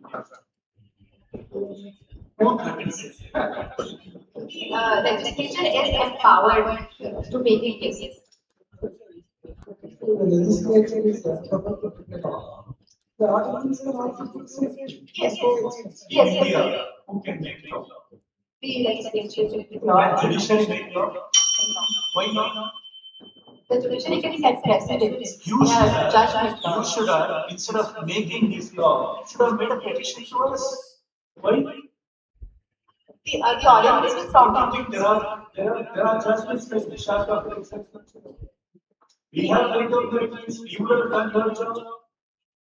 Why you are in a hurry?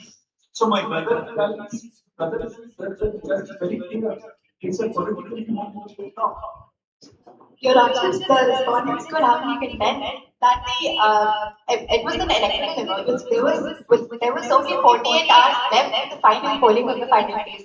The state had to act and take immediate measures. Hence, the directives and the order was promulgated. The ordinance was also promulgated. Any country in the world has similar law, which is an ordinance represented.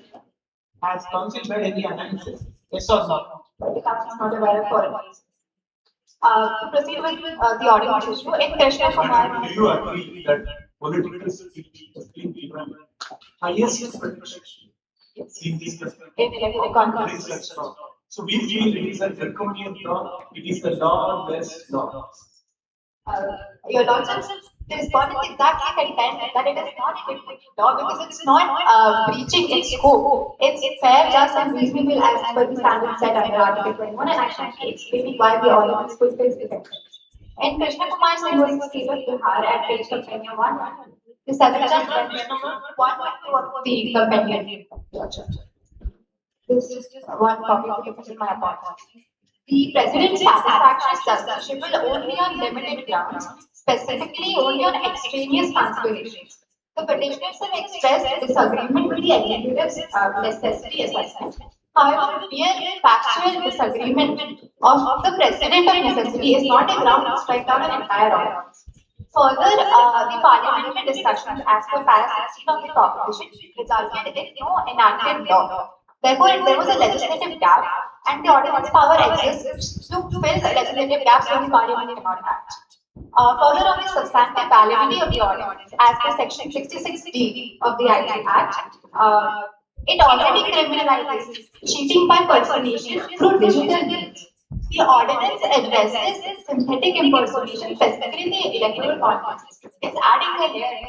It's providing targeted definitions. Because there is an election, can constitutional standards change?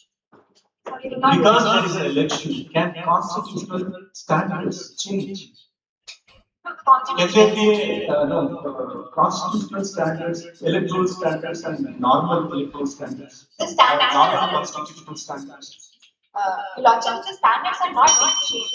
The ordinance filled a legislative gap. Only the gaps are being addressed. No standard is being changed. So you only submitted to court things that there is a law. If there is a gap, you go to court. Fill up the gap. Court will utilize the principles. What are the basic principles of interpretation of Constitution? Please tell us. What are the three basic principles of interpretation of Constitution? Text, beyond text, no text. Is this law that you have propounded?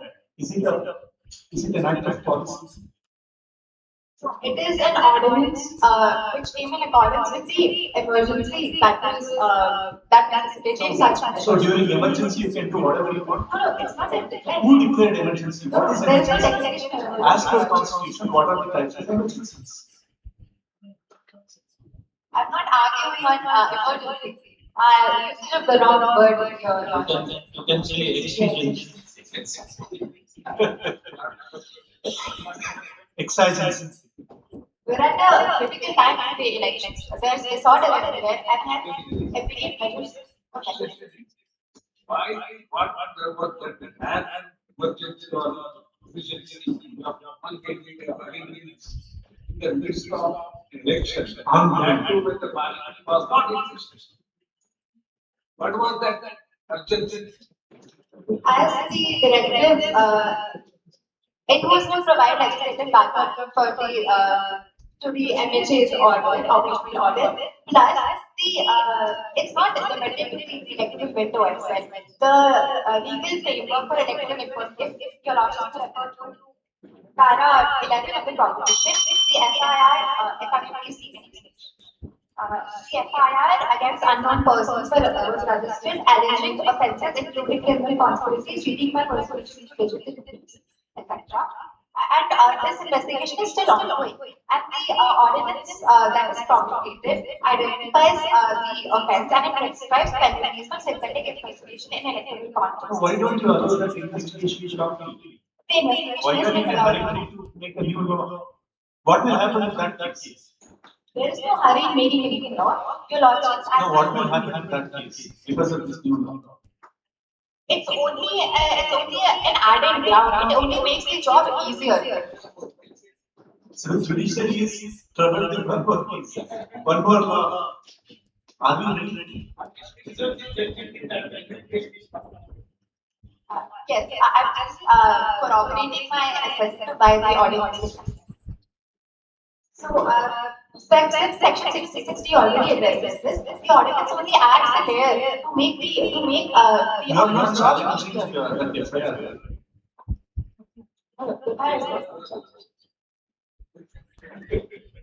You are not agreed at least by the FIR. FIR is correct.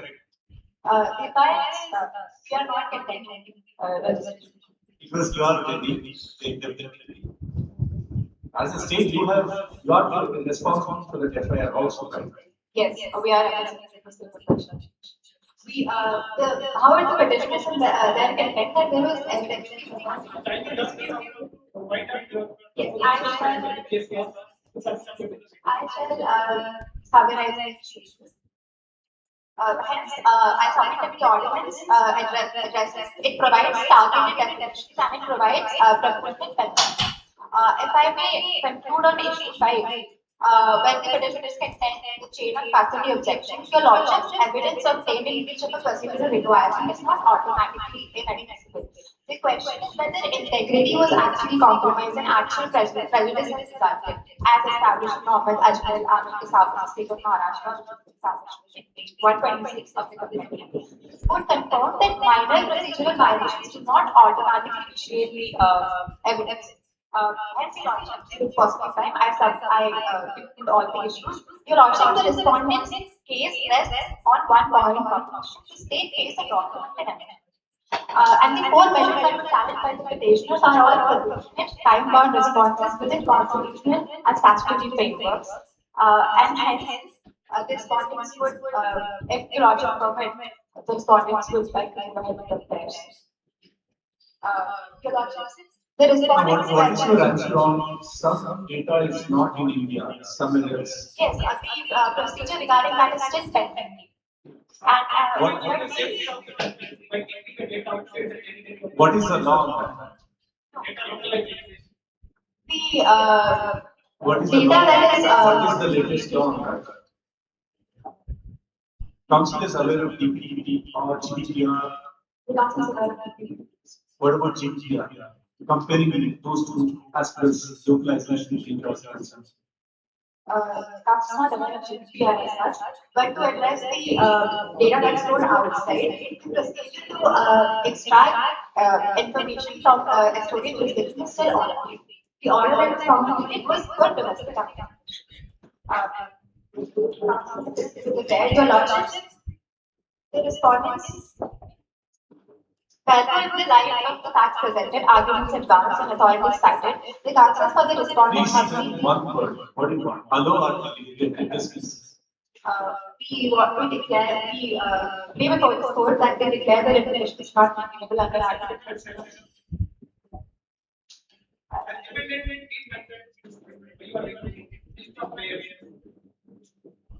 You want this case to be dismissed, right? Definitely. Yes, we want the. As important, we are not going to. You have any That's all. you have any cross claims or a counter claim? Nothing. Which is something when there, Not like the other league, except special counsel. This will be one business. That's all. it's not the council are extremely big.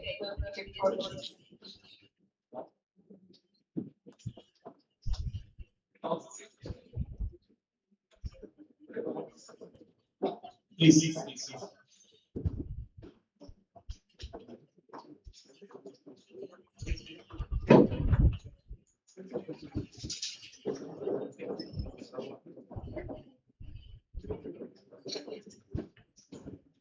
Your Lordships, I would like to begin with the rebuttals. The first point of contention being about Article 328 they have stated a case of the Moot judgment case. I would like to put forth one more case before the Sovereign Court, which is the Election Commission of India versus Ashok Kumar and others. If I may read out the exact paragraph, any decision sought and rendered will not amount to calling in question an election if it subserves the process of the election and facilitates the completion of the election. Anything done towards completing or furtherance of the election proceedings cannot be described as questioning the election, and subject to the above, the action taken or orders issued by the Election Commission are open to judicial review on the well-settled parameters which enable judicial review of decisions of statutory bodies, such as on a case of malafide or arbitrary exercise of power being created of statutory bodies. This clearly lays down the exception under which the petitioners are approached to the court. This restriction doesn't matter, Your Lordship. And now coming to the second condition placed forth by the respondents, they stated that the exposure case in this present matter is not applicable because the facts of it is completely different and it deals with print media. In the same context, Your Lordship, even the Gemini case could not be applied here to an extent because it specifically dealt with political advertisements. Your Lordship, if it deals with political advertisements and if bridge portion which deals with press of journals cannot be applied in this present matter, then the Gemini case cannot also be applied here. And then further, Your Lordship, if I may read the last part of the Gemini judgment, it states that the order shall come into force with effect from 16/4/2004 and should continue to be enforced till 10/10/2004. It was an intervention in that specific matter, Your Lordship. I'm also submitting that. Your Lordship, and they also stated that they are essentially supplementing the IT rules as a furtherance of the extension of the statute. Your Lordship. But however, IT rules does mention removal under section 16, but however does not talk about any sort of prior restraint. Your Lordship. That there is no legal factor for that specific factor. The second one being, even in 69, Your Lordship, if I may read the section 69, it states that by the central government or the state government, as the case may be, in this behalf may, if satisfied that it is necessary or expedient to do so in the interest of the sovereignty or integrity of the Union. Well, also, there must be a prima facie satisfaction. Here, the prima facie satisfaction has not been laid down in the MHA order. And secondly, there has also not been a time limit prescribed in this MHA order. The response is content that this is very specific for the electoral context. However, it has not stated that this specific MHA order will only apply for the electoral context. Rather, this MHA order will be extended even after the election. Sir, even in the constitution, there is no time limit. Your Lordship, even in that Your Lordship, just one point. Just specifically. Even if the time limit is not prescribed, Your Lordship, if we take a look at what are the materials which will be collected by the MHA order, it includes device identifiers, location signals, account linkage information. Location signals literally means that you could literally identify where a person is in a geographical position, and account linkage information could mean anything from even your Beam UK ID and your Moot account linkage as well, Your Lordship. Your Lordship, account linkage information, Your Lordship, account. Your Lordship, any personal data should not be kept. Public data can be. Your IP address is not your private data. Your Lordship, account linkage information in its plain definition consists of data fields used to connect two or more separate user profiles. Your Lordship. But here, what are those user profiles has not been mentioned in this MHA order, Your Lordship. What you want? Personal data is not kept. Your Lordship, however, the fact that the state is gained, Your Lordship, even in section 8, If a person is acting against the state, is certainly. he is in conflict with the public order, then definitely his data can be collected. Certainly, Your Lordship. That is the condition of the registers as well. Yes, Your Lordship, but under section In the way of fair elections. certainly, Your Lordship, under section 69, we have limited interception mechanism, Your Lordship. But here there is no limited interception. It is a near-real metadata surveillance. It has not been limited to this. Yes, Your Lordship. Exception is covered by the other law restricting codes. Yes, Your Lordship, but here it is a graphic surveillance, Your Lordship. It is not just restricted to one person. It constantly collects near-real metadata surveillance from equal areas, Your Lordship. Yes, Your Lordship. When there is no reason classification as to whether a person is committed. That data being there, the technology will not work. Yes, Your Lordship. Those are the Because basic. your IP address, Yes, you sir. will not be in a position to upload anything. Yes, Your Lordship. So IP address has to be there. If it is there, it is new. It is not being collected. It is there. It is in existence. Sun is there. Sunlight will come. Yes, Your Lordship. If you want to say that sunlight is there, Unless we close the doors of your mind. Your Lordship, but under section 68, the central government will make it legal. Yes, Your Lordship. 69 etc. will flash. It is ultravirus not in the Don't bother about that. You first tell me your people. Your Lordship, even right now, Mr. Dr. Ayan Mehta's data is being collected, Your Lordship. Yes, Your Lordship, the information privacy is being violated in specific matter, which is why there is another part. Your Ayan Mehta is a superhuman. No, Your Lordship, Dr. Ayan Mehta, as any normal citizen of India, he is subjected to such violations of information What is privacy. the violation? There's information privacy, Your Lordship. What privacy? Council, you are going beyond your policy. It's simple.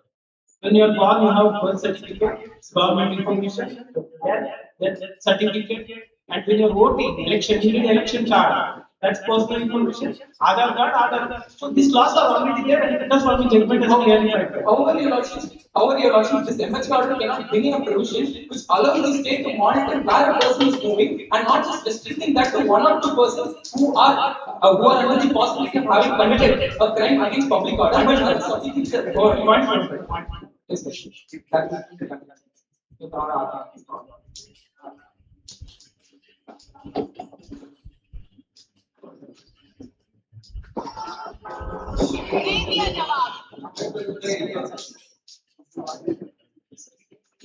Just on the point, whether movements can be restricted or not.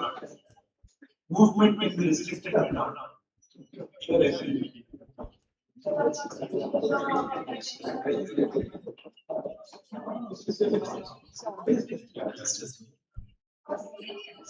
Checkpoint judgment point that the petitioner comes stated.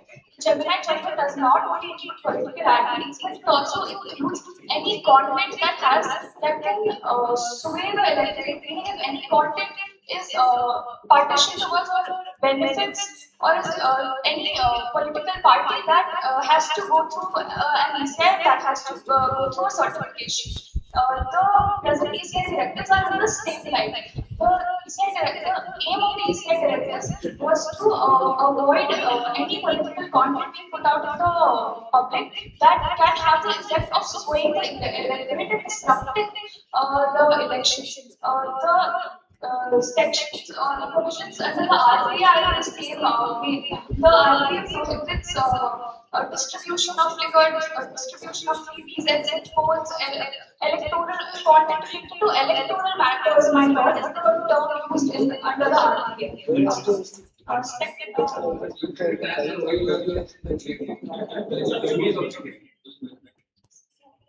Not answer the question why you change your rules of the game we play. Answer is not See, you are doing an act or a direction or whatever it is. That's the cricket is going on, IPL is going on. There are rules for no one. Now, after the first innings, you have changed the no one. Oh. Your Lordship, firstly, there was a legislative gap with respect to the political media. Further, the utility of the ordinance was that it lays down guidelines for expedited takedown of such content. Here, only 48 hours are left to the polling. So, the ordinance was necessary for to prevent synthetic media from causing disruptions to the election. This was the utility of the ordinance. Thirdly, the petitioners talk about time limit. There was no time limit to the NHA election. The procedural safeguards with respect to time limits are already in place. And further to argue that the government is not asking for data to be collected. The data is the social media entities are already allowed to collect this data under the DPP Act and other IPs. The executive action is just so that the social entities are mandated to provide that data to the government, which the government can do under 231J of the IPs guidelines. Thus, all the actions of the state are completely reasonable and completely legal. I rest my submission.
ಇವಾಗ್ಲೇನಾ ಇಲ್ಲೇನಾ bro volunteer ಅಲ್ಲಿ ಬರೀತಾರೆ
Hello. Guys, we have 10 minutes break, so if you all want to proceed to Haiti, you can. But be back in 10 minutes because we start the Haiti. Thank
Don't stay down.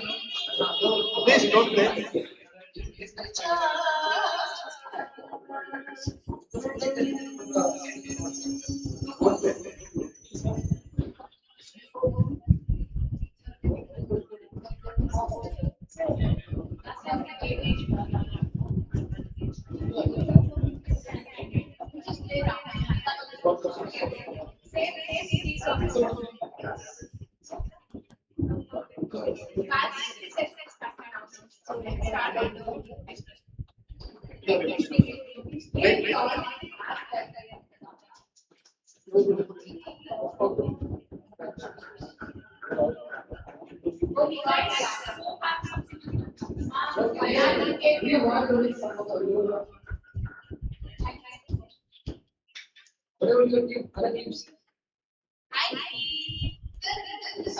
We got full support from the 10th semester. Anna, we will remember. We will remember that. Shri गणनाथुनी Sharda सत्कबुलनु सहज योगी मुनुलन सुरुलन देव ब्राह्मण धन्युनी सकलांतर्यामी हरिणी चाल भजिन्तुम्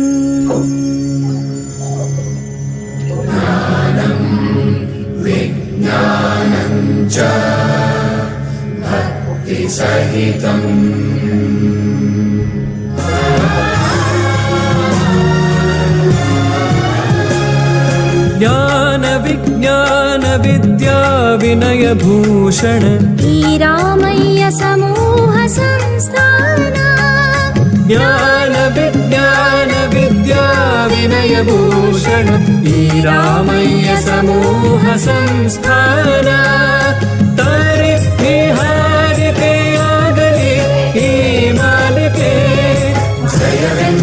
ಜಯವೆನ್ನುವ ಈ ಸಂಸ್ಥಾನಕ್ಕೆ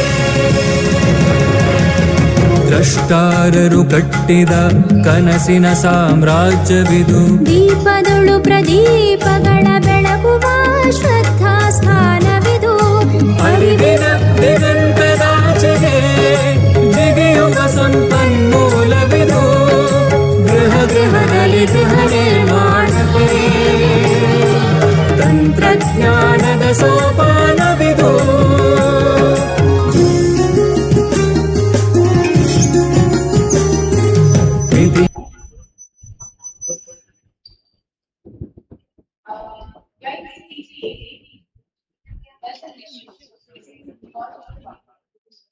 ಎಲ್ಲದ ಅಮಿತ ಜ್ಞಾನತೆ ಸಾಧನ ಕ್ಷೇತ್ರವಿದು ಪ್ರತಿಭೆಯ ಸಾಧನೆ ಮಾಡಲು ಸ್ಫೂರ್ತಿಯ ಕೇಂದ್ರವಿದು ಅಜ್ಞಾನದ ಕತ್ತಲೆ ನೀಗುವ ಜ್ಞಾನದ ಸೂರ್ಯನ ರಶ್ಮಿದು ಜಗದೋದ್ಧಾರದ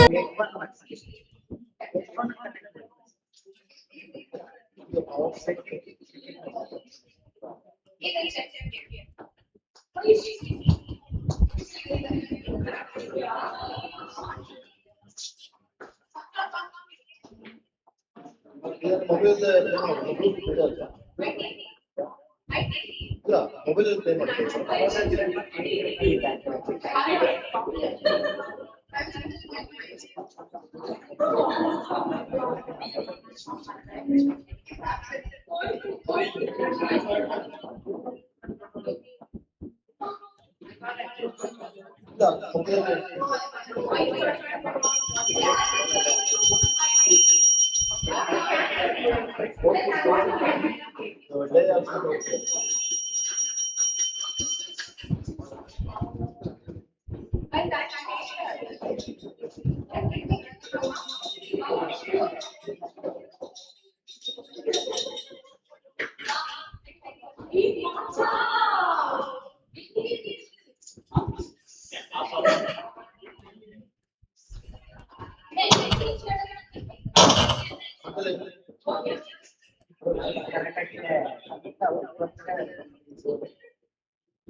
श्री गणनाथुनी शारदा सत्कबुलनु सह సహజ యోగి మునులన్ సురులన్ దేవ బ్రాహ్మణ ధన్యుని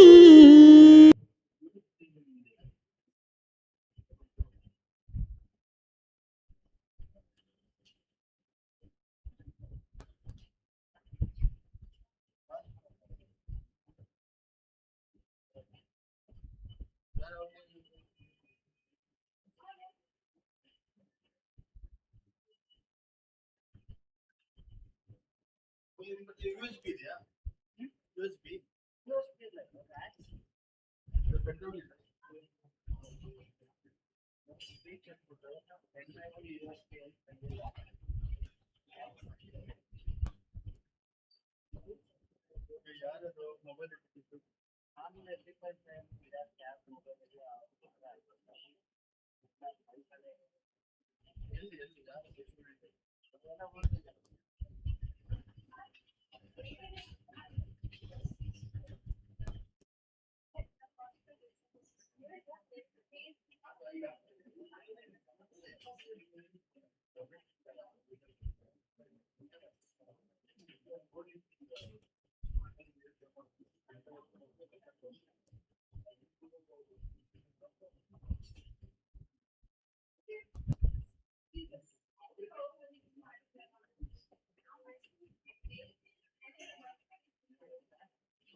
श्री गणनाथुनी शारद सत्कवुలను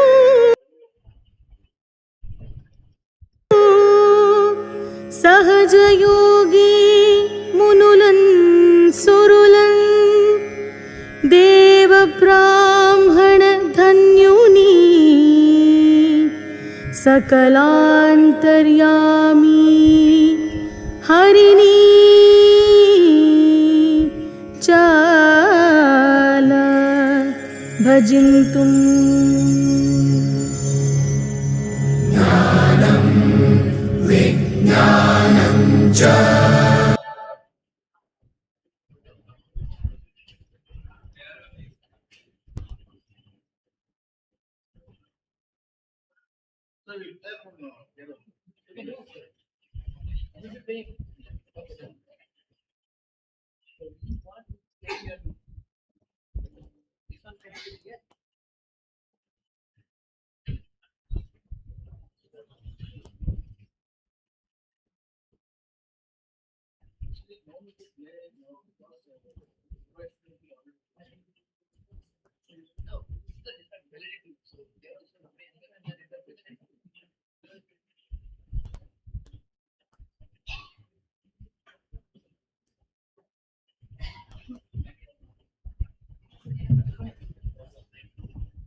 ಅಲ್ಲಿ ಮೈಕ್ ರೆಡಿ ಇದೆಯಾ?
Shri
Participants, please rise.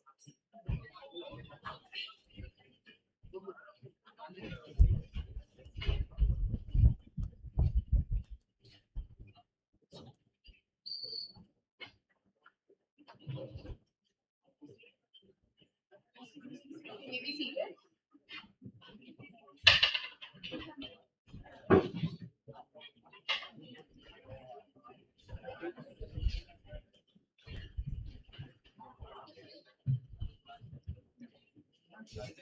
Check. Check. Check.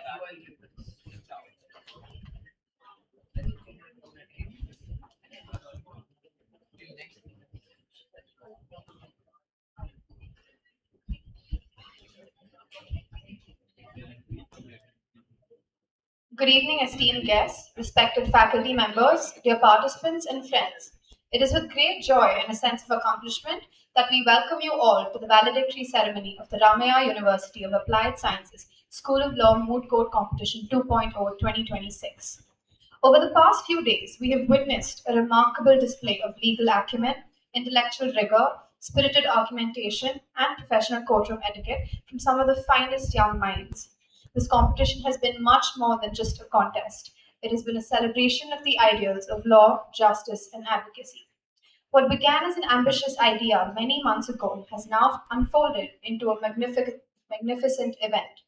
Thanks to the hard work, dedication, and relentless pursuit of excellence by every single individual involved.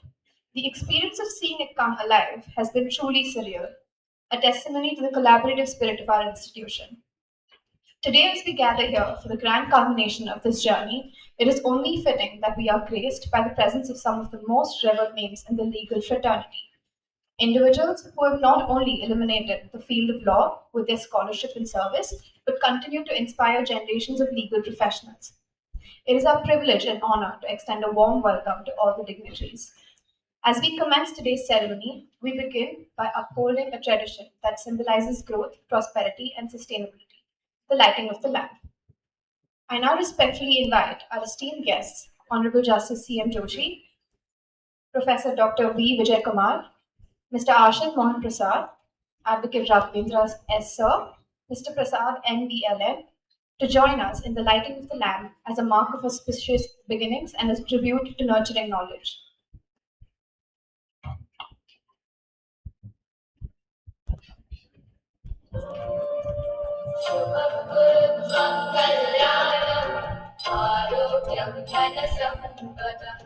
शुभं कुरुत्वं कल्याणम् आरोग्यं धनसम्पदः शत्रुबुद्धिविनाशाय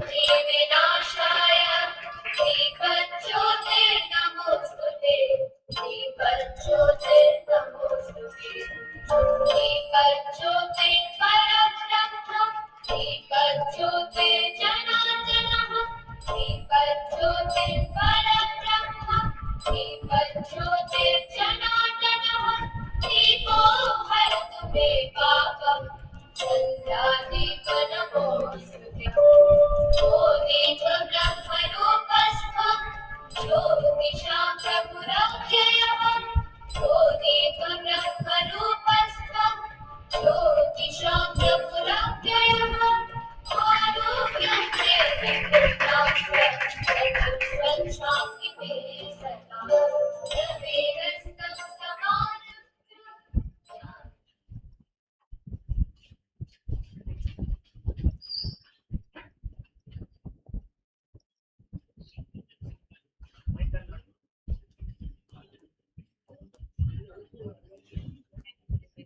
Thank you, dignitaries. Before we move to the much anticipated award ceremony, it is our pleasure to invite esteemed guests to kindly share a few words of reflection to guide us without. First, it is my honor to invite Dr. Aruna L., Professor and Head of School of Law. She holds a PhD in law from CMI University, specializing in gender-neutral laws on workplace harassment, and was a state topper in LLM with a specialization with intellectual property and technology. Thank you. It's a pleasure to welcome you all again for the valedictory. I see a lot of wiser faces from what I saw 2 days back. So how was the journey? How is the spirit, guys? Hi? I can't hear. How's the spirit? Bashed up? Okay, good. I hope it was a great learning experience. It was wonderful welcoming you all here, hosting you for the 3-day event. And a lot of people have given a lot of feedback. 27 teams, 40 judges, and a whole lot of volunteers have made this possible. And of course, without the esteemed panel, we couldn't have gone through the final round today. It's a pleasure to welcome the dignitaries on the stage. Honorable Justice C.M. Joshi. He's been associated with us for the last 3 years, and Sir was very kind enough to just accept the moment we called. We said, Sir, we really need you for this because your guidance is important for the students, and he readily accepted. Thank you so much, sir. We welcome you. Our students will have two very familiar faces. One is Professor Dr. Vijay Kumar, who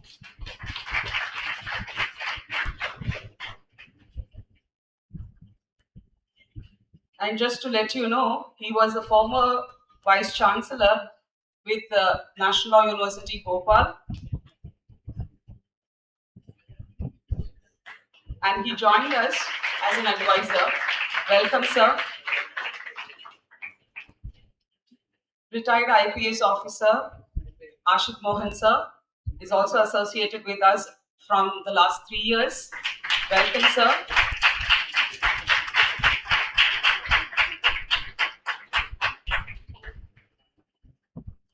An academician, an advocate, and also a person who holds an esteemed position in a very good MNC. Where it's a pleasure to have with us Mr. Prasad. Thank you so much for coming, sir.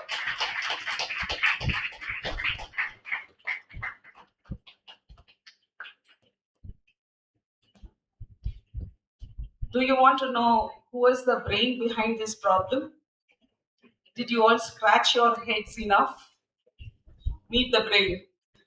Advocate Mr. Raghavendra. He's been associated again with us as a Board of Studies member and as a member who leads us at every point in time. Thank you so much for being with us here today, sir. We welcome you.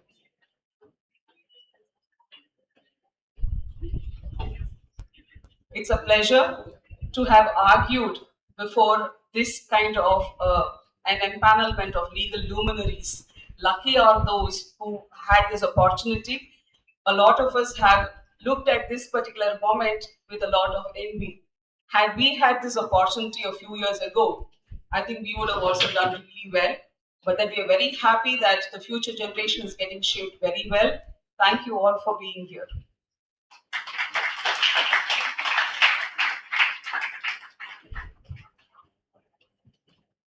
Thank you, ma'am, for setting the tone of the ceremony. We now would like to call upon our esteemed guests to address the gathering and share their insights to all. I now call upon Mr. Prasad NBLF, a seasoned legal professional with over 25 years of experience, currently serving as a legal manager at a leading multinational corporation. He holds a distinctive multidisciplinary academic background comprising a BSc in Computer Science, LLB, Diploma in Information Security Management, and a Master of Business Laws from the prestigious National Law School of India University, complemented by his ongoing research as a scholar in intellectual property rights. His unique blend of technical grounding in computer science, coupled with deep legal expertise in business and intellectual property law, positions him as a techno-legal professional adept at navigating the complex intersections of technology, law, and corporate governance. With a quarter century of rich legal experience spanning over corporate advisory, compliance, and IP strategy, Mr. Prasad brings a rare combination of academic rigor and practical insight to the evolving legal landscape. So, we'll call you upon.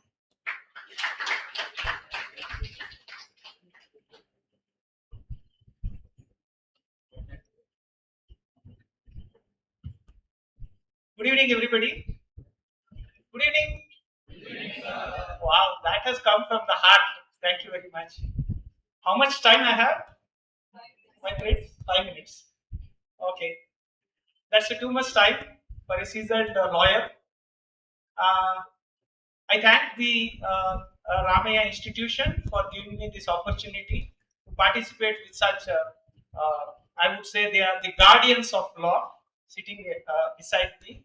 I have also opportunity my Guru Devo Bhava, Dr. Vijay Kumar sir, and the honor of having your honor, Justice, who has delivered a Nyaya to this Samaja, and also the executive sir, who has taken care of the law and order in his official capacity for the welfare of our citizens. With this, I also thank your parents, your institutions, and your best friends who allowed you to participate in this program and showcase your skills in advocacy. I always feel that you are the future of this country. Take care of this country. You are the trustees.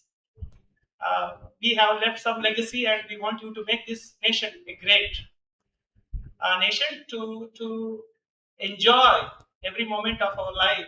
I remind myself and all of us of Article 51, capital letter A, small letter J, which talks about the fundamental duties of all citizens is to endeavor the brotherhoodness, the fraternity, which is also enshrined in Yajurveda, Vasudhaiva Kutumbikam.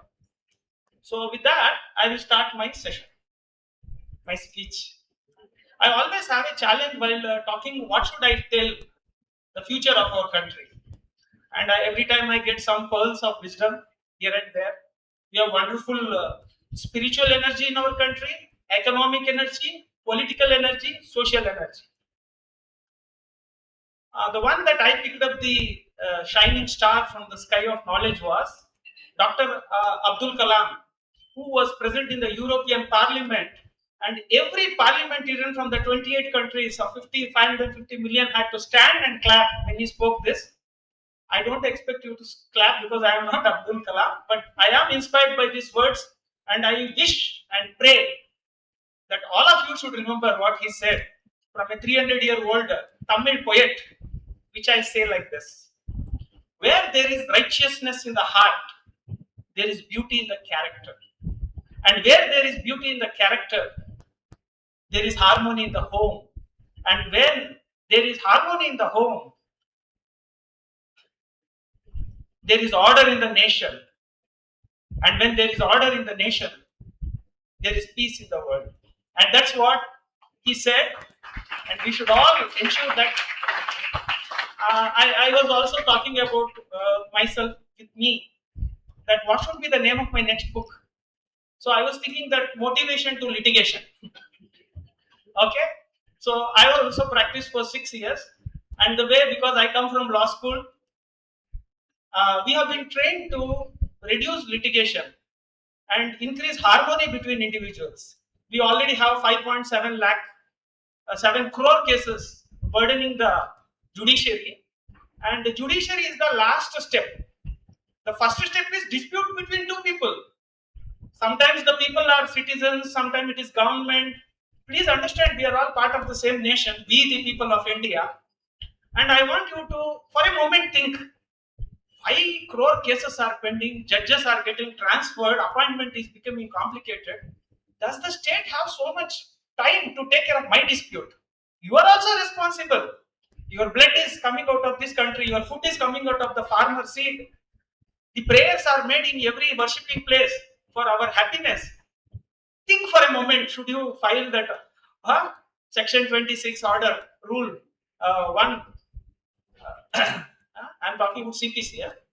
You read like this: Section 26 read with order 4, Rule 1 and 2. Okay, think for a moment.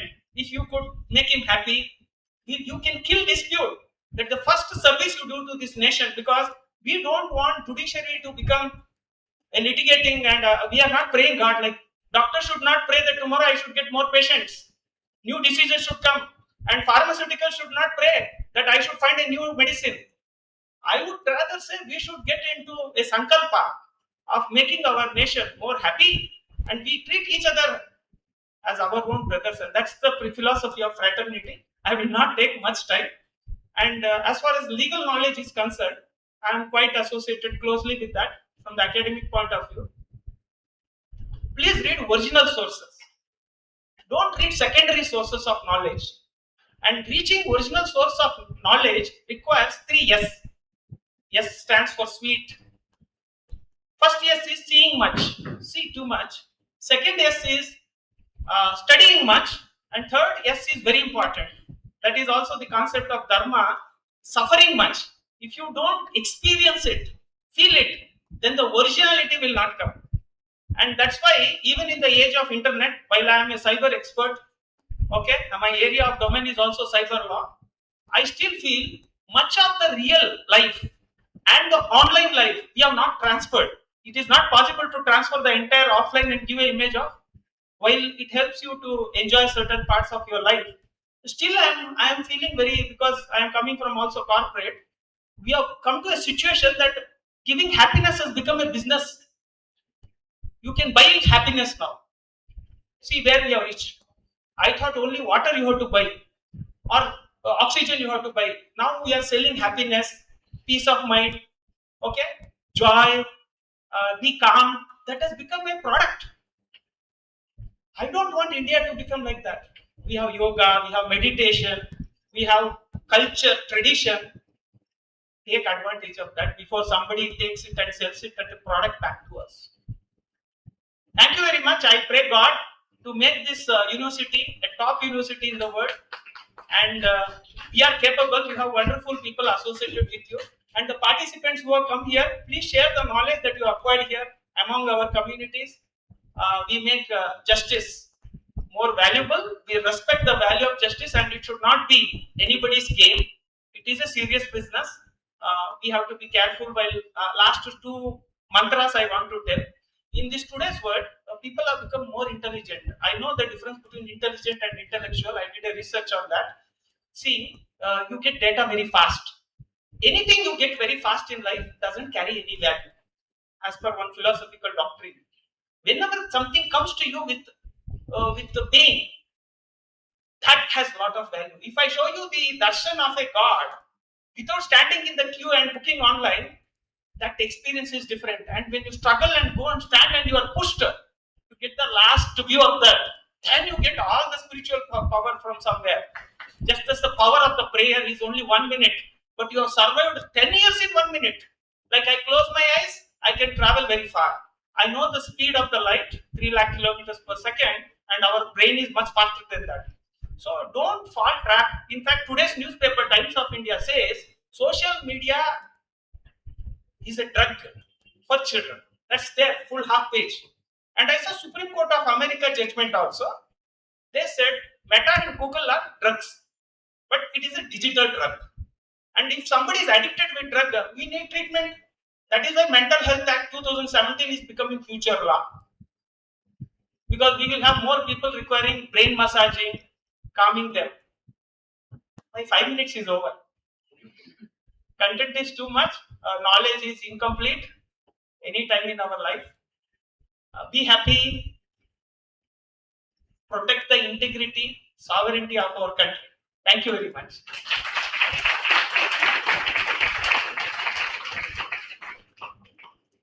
Thank you, sir, for your inspiring address. It is now my pleasure to invite Advocate Raghavendra, sir.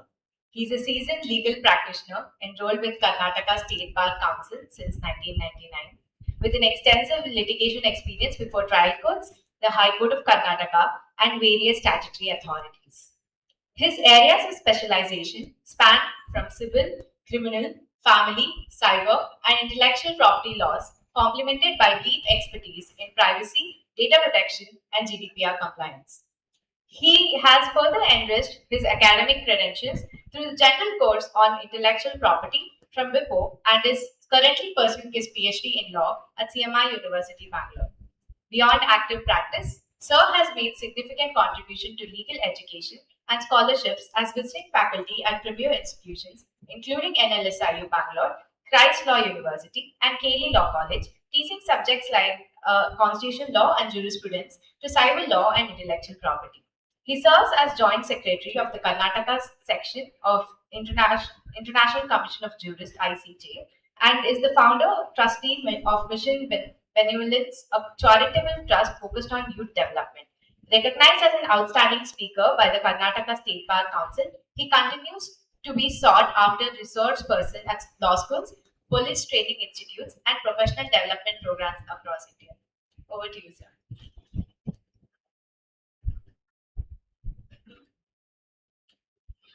Very good morning. Not fresh. Say good morning. I always say good morning. Let me be at least fresh, if not you. My beloved friend Prasad, he did not add me while he started. He always does that. And we have been mooting mooted as well as judging the last 2 decades. Nowadays, they don't add me and him together. So today, I don't know, it was a miracle. Honorable Justice Joshi sir and our beloved Professor Vijay Kumar sir, Mohan sir, and dignitaries of the dais, and my good friends, students, and others. I don't know what did you understood when Prasad was talking. I understood he said don't litigate, right? He's a litigating lawyer. He is a non-litigating lawyer. Please litigate. Otherwise, we have absolutely no future. I mean, unless you want to get into corporate sector. Even there also, you will be prompted only to address litigations, issues which are require legal help. I only say, learn the law with more dedication. There are premium law colleges in India where they pay huge money, plus they work hard. Other law colleges which comes under KSLU or otherwise, I have seen various moot courts, not much dedication, not much hard work forthcoming. As Prasad said, 3 years, see, study, suffer. I think we need to go beyond that. He said, go to the original sources. What are those original sources? I should say, law lexicon is the original source.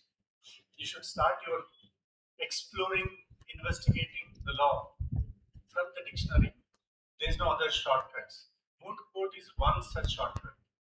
See, at the end of the day, the whole effort of this moot court is to transform your normal mind into a legal mind. You should talk law, only law, nothing else other than that. When I was asking what is the legal definition of right, I was referring to law, nothing else. Now, law can be approached jurisprudentially as well as legally. When you read the dictionary of law, especially law lexicon, you will not only get to know the legal definition, but also you get to know where it has been referred to, which judgment is being discussed, relied, overruled, whatnot. When you study the law, you should have an intention to master it, provided you follow certain methodologies. There are n number of methods to study law, but then the most important is first you need to understand the principles behind the law and why those principles. What are the reasons for those principles? When those principles will not apply, why it will not apply, making critical evaluation of each and every word, full stop, comma, etc. is being used. Interpretation. I said, what are the basic principles of constitutional interpretation? See, we look into the text, bare text. If there is no ambiguity, we will not do anything else. We just apply as it is. If there is ambiguity in reading the text, then we go beyond the text to see what exactly meant when the words text was used.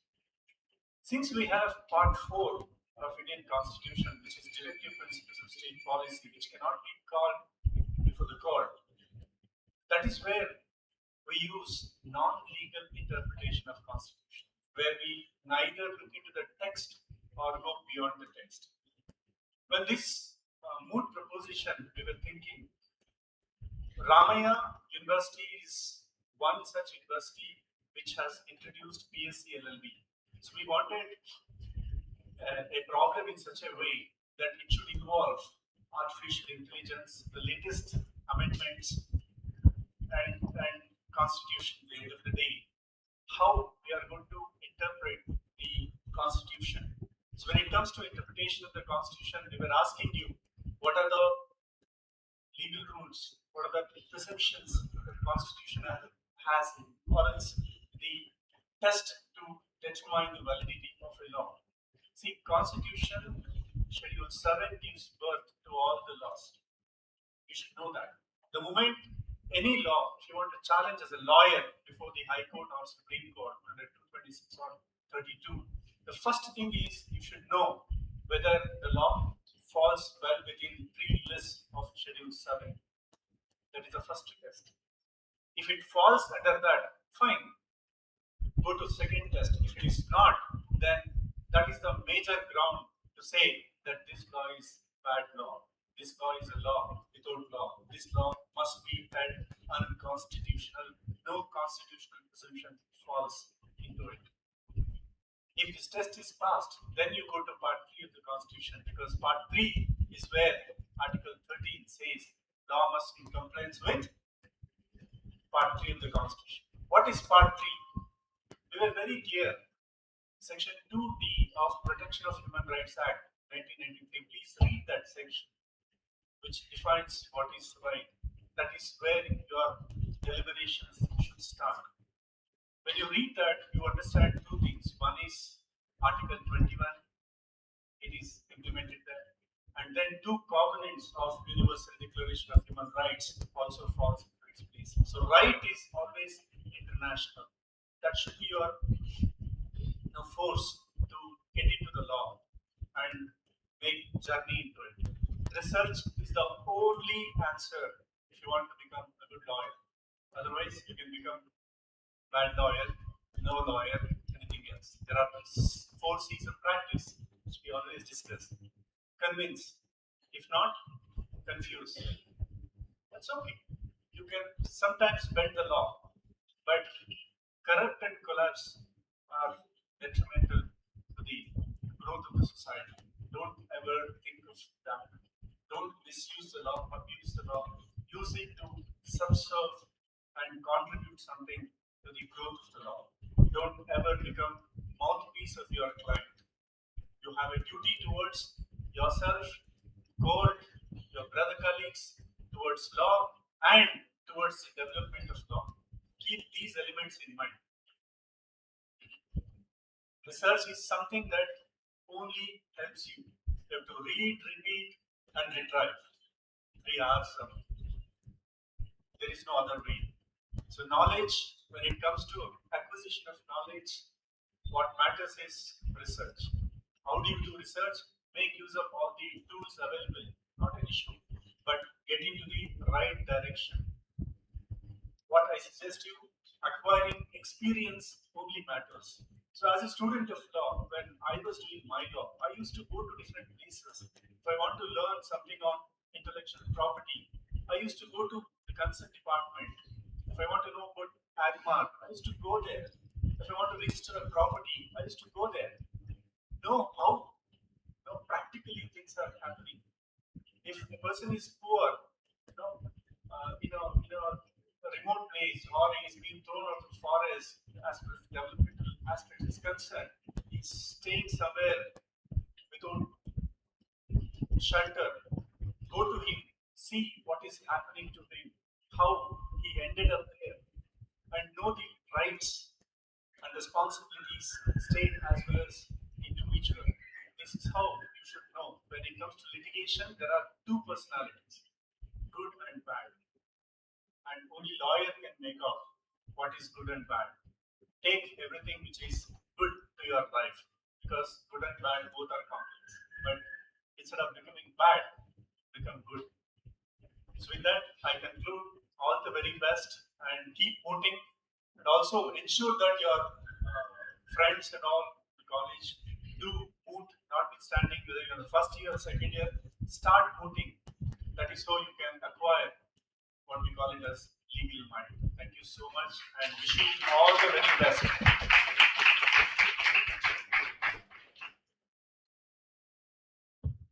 Thank you, sir, for those inspiring words.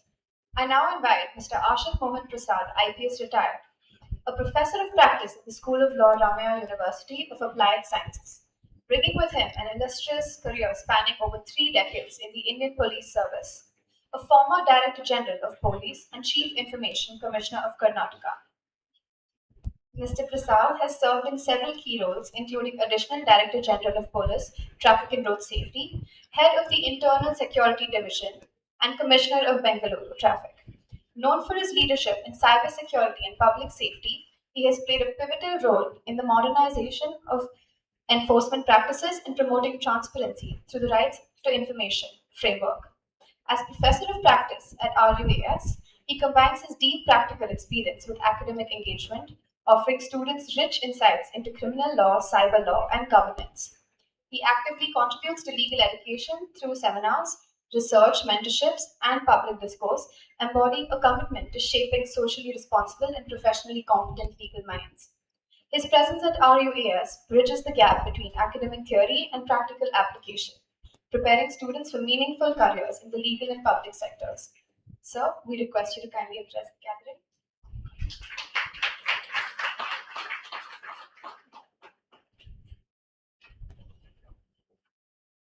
Thank you so much. Today was an odd day for me. I was sitting on a bench, which I have never done in my life. So the first 10 minutes was an experience of awe and shock. I could not imagine what to ask, where to ask, and how to ask. But I must compliment all the teams that participated today. It was a very enriching experience for me. Most of you performed excellent, and it was a very well-researched argument. The only redeeming feature for me today was that when I started assessing each of these speakers, at the end I found my assessment converged with the majority of the bench. So then I thought I am not out of place, I am very much in tune with others. And I must say, it was a very good, personally, an experience for me.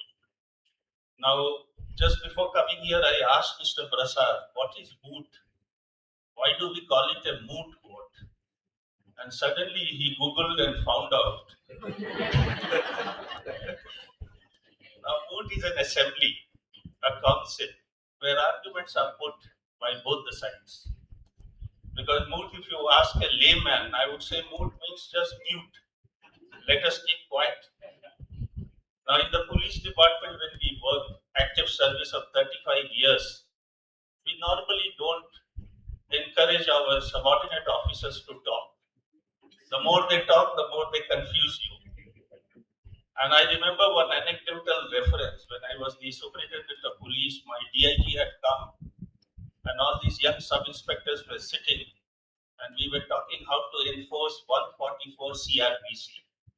And one very bright chap got up, and he said, sir, if it is 5 people, I can understand. If it is 6, what will you do? Then the DIG got enraged. He said, I'll take your danda and break your bones. So this is how we operate in a department where our profession is. And today, I was reading Fali Nariman's book, Legally Speaking. And he quoted very beautiful things about argument. And he said, butterflies do not sit on flowers for long. They only sit for a short period. Similarly, an advocate should have clarity, objectivity, and time management.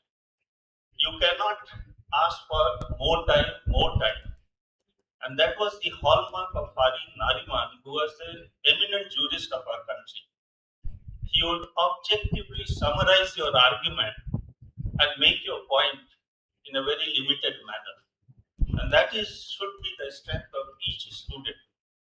Because if you ask for unlimited time, everyone gets impatient, your argument is lost in the haze, and nothing comes out of it. Finally, what happens as an outcome is based on your perception. But all through when I was sitting here, I was trying to figure out what is the substance you are going to talk about. And without any adverse comment, most of you did well on the substance of today's argument. So this is how law profession should be: objectivity, clarity. And Fali Nariman also quotes Holy Quran. He says, if you want to have rewards, patience is the hallmark. And that is where each one of us should learn. Be patient, keep working, and try to reach what in economics we call the Pareto optimality. You may not be the best, but you should not be the worst also. And that is how we try to gain knowledge, gain experience in our profession. So with these words, I thank Madam Aruna to induct me as a last moment, fill in the gap for the today's bench, and I really express my gratitude because it was also a personally learning experience for me. And of course, all the legal luminaries who are sitting, they contributed a lot today. And I must say, most of the students who participated, they must have learned how to argue a case in a court of law. So with these words, I thank all of you and thank you once again.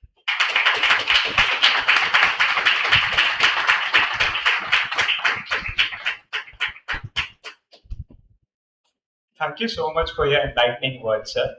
Now, we are honored to invite Professor Dr. V. Vijay Kumar, sir.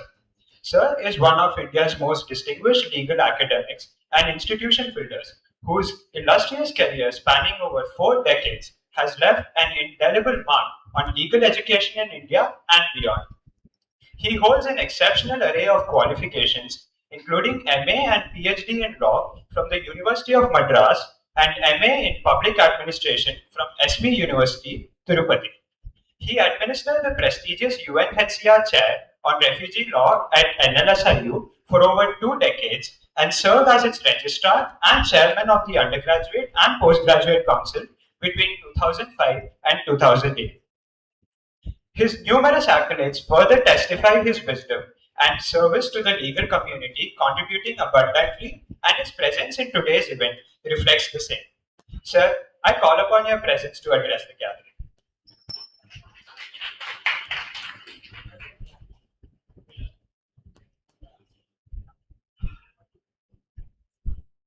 Mr. Justice Joshi,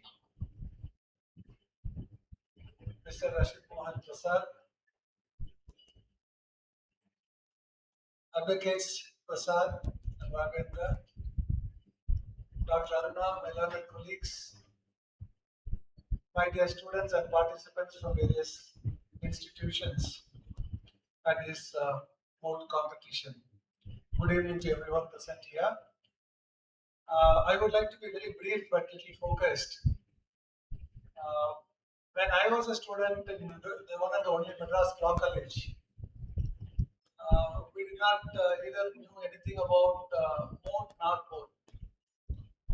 So we just passed out, and then when we see all of you faring so very well, we all envy you. We want to be students once again, so that at least we could also learn this trade of mooting in our life. Having said that, a couple of advices to the participating teams. This is the first time I see a moot problem, the problem created by Sir Raghavendra. First time that the issues were not framed or not given. The choice of framing the issues was left to the participating teams. And that is the place where you have to focus a little. It is not the number of issues that you raise. It is how deep you are able to protect your arguments, prevent the other arguments from flowing in. And if you have done that, possibly you would not have given 6 issues each. Right? That's one way of looking at it. Possibly I can understand because I also know the students very well with my 48 years of experience. You would have asked ChatGPT how to frame these issues. Right? That's all over. So you don't apply your mind, you depend upon somebody else's mind and you learn nothing. Right? Legal profession is not meant for that purpose. It is an entirely different thing and you need to get out of this process at the earliest. The respondent 2. Modulation of voice is also a very important art for a lawyer. Right? If you go like Shatabdi, I'm sorry, not Shatabdi. Today it is Vande Bharat or maybe the bullet train speed. You don't convey anything to the judges. Right? That is why I stopped you very clearly. try to modulate. I think even if you speak less, you should be in a position to convey what you have in your mind to the judges. Otherwise, you will not be successful. We are not marking you for your English, right? But the modulation of that language is very, very important. It is an art. Second, sometimes you have to accept, whatever the judges are saying, right? Okay, accept it and then move forward, right? You cannot keep on fighting. The spirit is accepted, but beyond the point, you have to say, yes, sir, you are right. Let me proceed on to the next issue, right? You should also know the tactics. Third point, you must bring some humor into your argument, right? Somewhere, right? We're all so serious, right? And when I was marking, I do not know whether I marked for petitioner and respondent or marked for Prasad and Ravindra.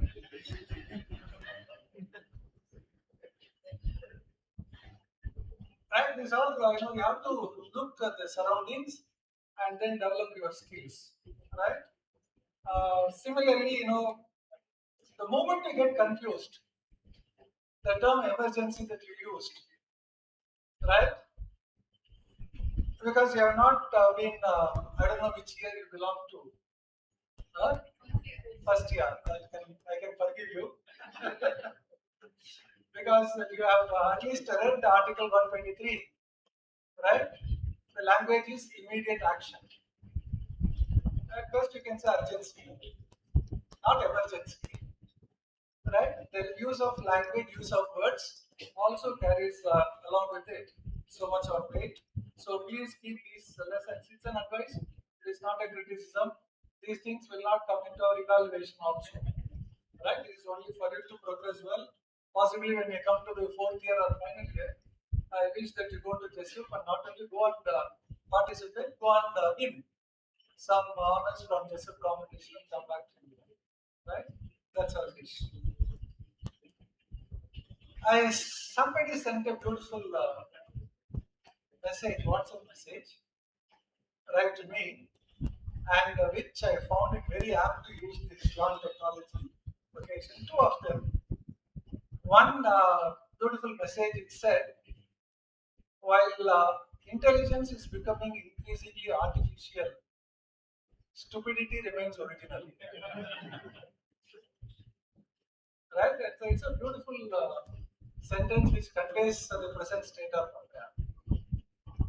Even better than that is the second message which I received, which said, if only we tell the people that the brain is an app, possibly people will start using it.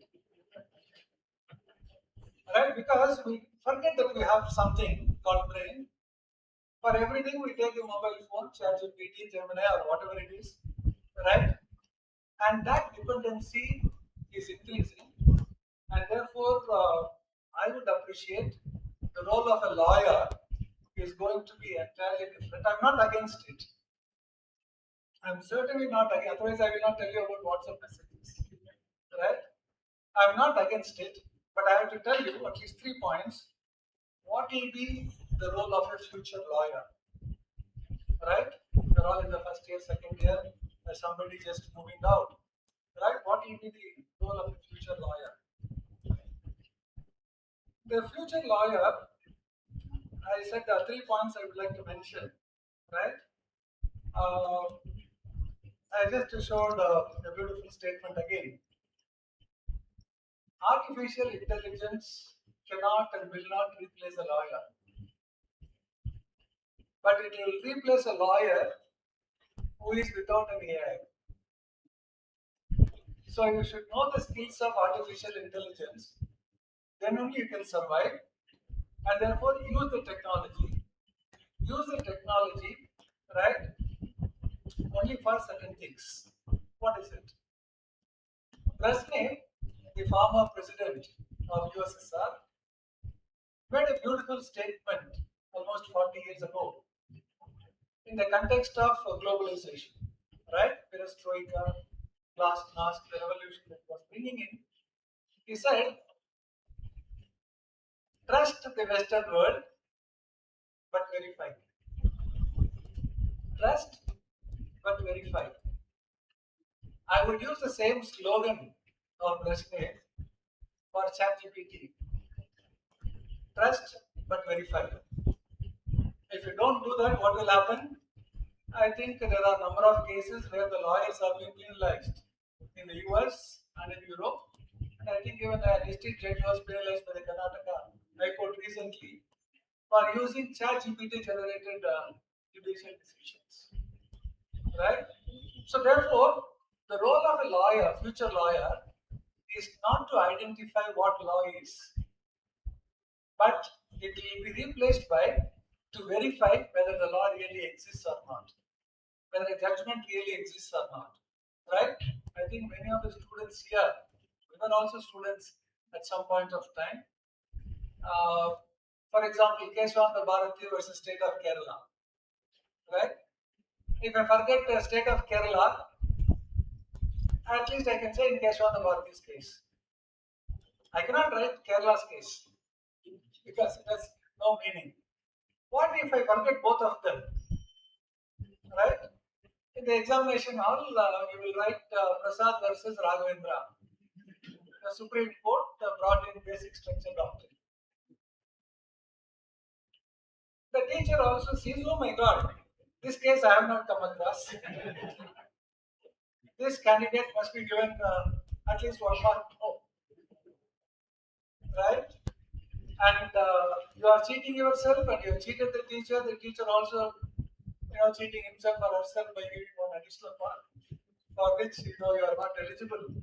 So therefore, trust but verify should be your yardstick, and that will be the future lawyering where you will be asked not to find the law because ChatGPT will do it, Gemini will do it, or Grok will do it, whatever it is, it will do it, but you will be asked to verify whether such a law exists, such a rule exists, such a judicial decision exists. If that decision exists, whether this is what the court has said, that also, because the lawyers have beautiful skills. They read one paragraph, first paragraph, one observation which will favor the petitioner. If you read the second paragraph, it will go with the respondent. The lawyers will pick up only those stages, those paragraphs, and present it, and that's what ChatGPT also will do. Therefore, please keep this in mind. You will be asked to verify the existence of the law, not the decision of the law itself. The third one, whether to mediate or not, the fight you have already seen between Prasad and Raghavendra, right? They advised you and you don't know, you may be in confusion whether to, what is that? Whether to litigate or not litigate. Not mediate, litigate or not litigate. Right? Now, I would advise not to do both. The reason is, today, things are going very fast. People are losing trust in the judiciary. They have the trust in the judiciary. With 5 crore cases pending in the Supreme Court, and all over India, right? Not only in the Supreme Court. The disposal rate is very, very less, right? Now, the dependency is more on alternate dispute resolution. Therefore, if you want to be a good lawyer, you should know how to use technology, how to specialize in mediation and in arbitration, right? Possibly because if you go to fast track commercial courts, they need lots of mediators. There is mandatory mediation. And if you go to Consumer Protection Act, I think there are also scope for mediation. Family court, you have mediation. I think slowly but steadily, mediation and arbitration will keep on improving. And then comes the ODR, the online dispute resolution, right? How to use the technology to resolve disputes amicably before going to the court. I think that is a place you should concentrate a little rather than being the litigating lawyer or non-litigating lawyer. This is also a type of non-litigating litigating lawyer, but you elevate yourself to that of a facilitator to arrive at a good decision without moving the course of law. I will, the problem with the teacher is one can speak on for hours together. So that's not my intention. I once again thank Dr. Aruna for inviting me for this finals. And it's nice to see the youngsters coming and arguing.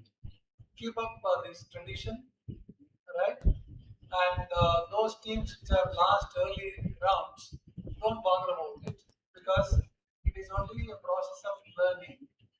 Winning and losing is only part of the game, and therefore don't lose your hopes and heart, right? Keep that in mind and wish you all the very best in the years to come. Thank you very much.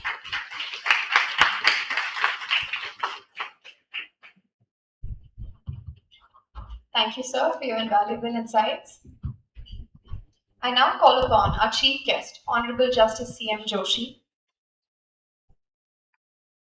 a distinguished former judge of the High Court of Karnataka with over 3 decades of exemplary service to the Indian judiciary.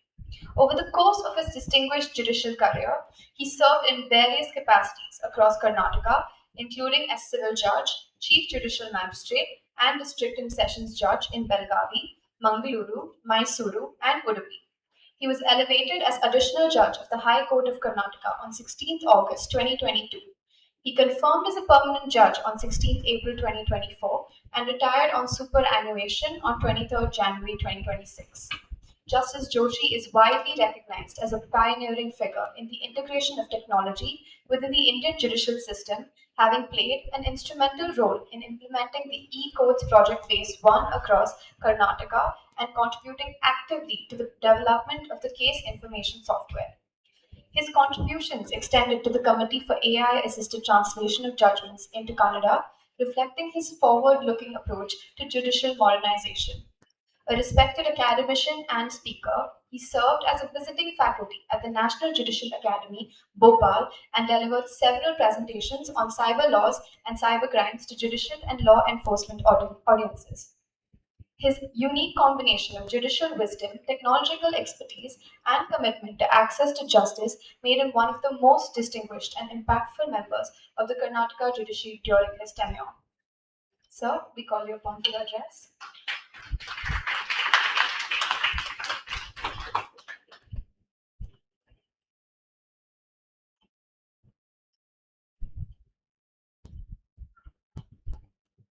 Good evening to all. Dr. Vijay Kumar, who has spent nearly 48 years in this field and guru for all of us.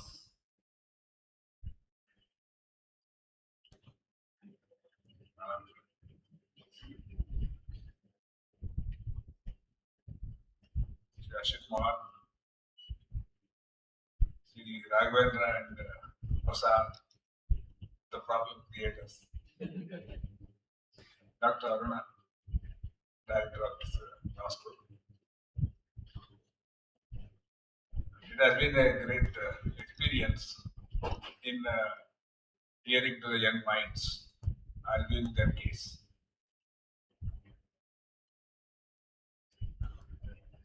I think the future of the professions is one of the topic which is being discussed or debated. You are all here with the view to go to your future life in the profession. I will not go through the details of it. It will be only bullet points. Please, if you can note down. Because most of the things have been already covered by Dr. Vijay Kumar and Ashit Kumar. See, the coming days in the legal profession has a drastic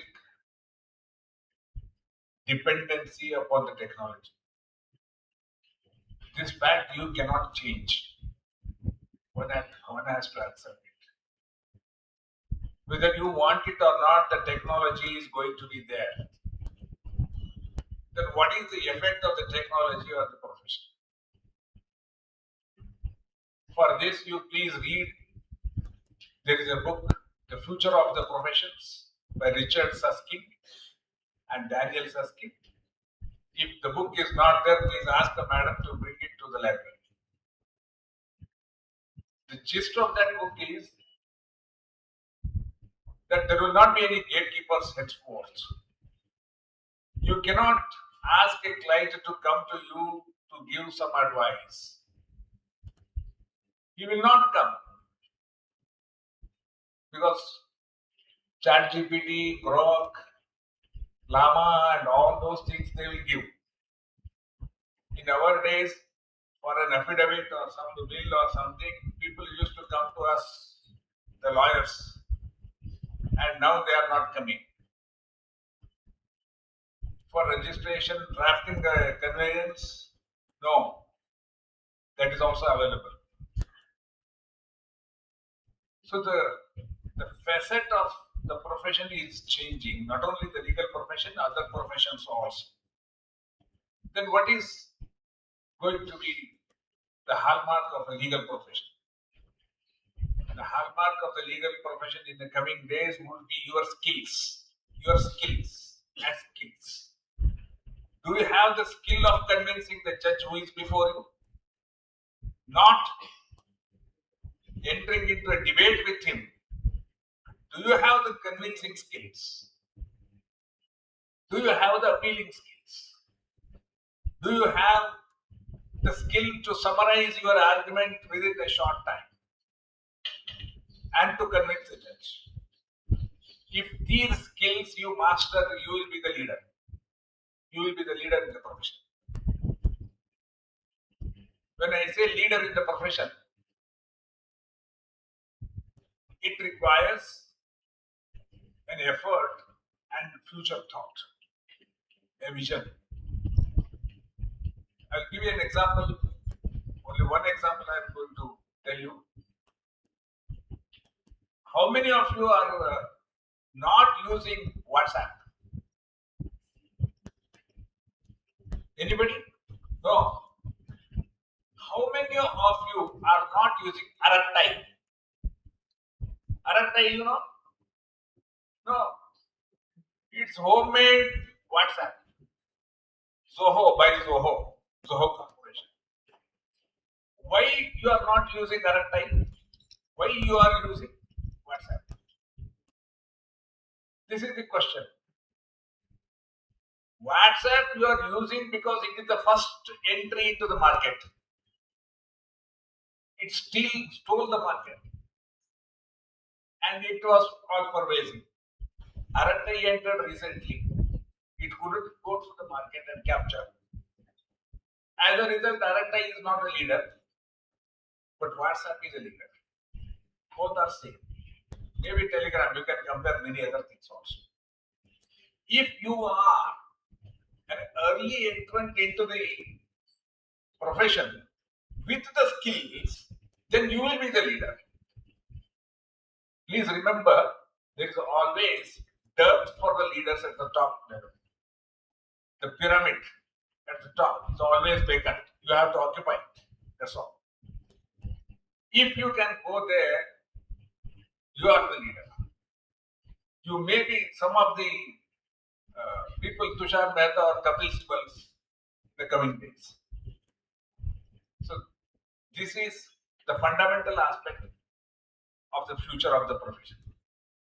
Whether you know to handle the technology to your advantage, whether you can rely on it for your research, that is your skill, which is going to aid in shining in the profession. So this is first part. Please go through that book by Richard Susskind on that. A little big book, you can use it because it is one of the which gives a throws light on the future of the professions. Then the second part which I would tell you is that the profession or the legal litigation part and non-litigation, etc., that is not going to be the same. The smaller litigations are going to be decided in a different forums, like ADR. Complex litigations may have to enter into the court. Criminal litigations, if they are complex or if they are heinous offences, they have to come to the court. Handling of the electronic records and electronic evidence is going to be all pervasive. If you don't know the technological part of it, then it may be very difficult for you to survive in the profession. See, judicial reforms is one of the aspects which is being now talked everywhere. There is a debate which is going on that the disposal rate is low. I will give you one example. Disposal rate for the last 10 years by the district courts in the whole of the country is 13 crores. This is the disposal. Do you know what is the filing? Do you know what is the filing for the last 10 years? It is 14.5 crores. Out of 14.5 crores, 13 crores is disposed of. Nobody speaks about this. Have we increased the number of the courts in proportion to the population? No. Absolute no. Then who is to be blamed? Who is to be blamed? The judiciary disposing of 13.5 crores of cases. You go to the HNDG and find out for the last 1 year, you will find. And you find out what is the increase in the number of the courts in the last 50 years. And what was the litigation at the beginning of our independence. We are not increasing the number of courts, and that is a fact. Second, it is not necessarily that should be proportionate to the population. That should be judiciary should be in a position to handle the cases. There is one question which was posed, whether there was any judicial impact assessment. You give me the figures where before enacting any law, any judicial impact study has been made. No, absolute no. The policy making is go on increasing the burden on the courts without any assessment of judicial impact. What will be the impact? 138 NI Act. Nearly 30% of the total litigation in the district courts is 138 NI Act. Whether any judicial impact study was made before the 138 NI Act was introduced? Absolute no. An absolute no. So don't blame the judiciary. You being part of it, you are also responsible. That is where I reiterate what Dr. Vijay Kumar said, that we have to litigating and not middle path. You decide or settle the cases which come to you if you can settle. That gives you satisfaction, job satisfaction. You settle the cases if you can. If the parties do not are not in a position to settle, take him to some other forum where it can be settled. If there also they fail, then come to the court as a last resort. This takes me again to Richard Susskind's book. He says Tier 1, Tier 2, Tier 3, Tier 4. Tier 1 cases to be settled in mediation, arbitration, or conciliation, or whatever it is. Tier 2, so Tier 1 is make a informed decision. That is, can you can the party go to a chat GPT kind of thing, which is more reliable, which I and you, that is judiciary and the lawyers together, judicial fraternity can establish that it is reliable. We have to create that kind of AI tool with the correct data, proper information, which is reliable. No hallucinations, no biases. These guardrails have to be put in for that. If we can create that, any person can come and take a call on that, whether he has to litigate or not to litigate. Then tier 2 is again ADR. Tier 3 in smaller cases come to magistrate courts or other courts. Tier 4 complex cases which may take more time.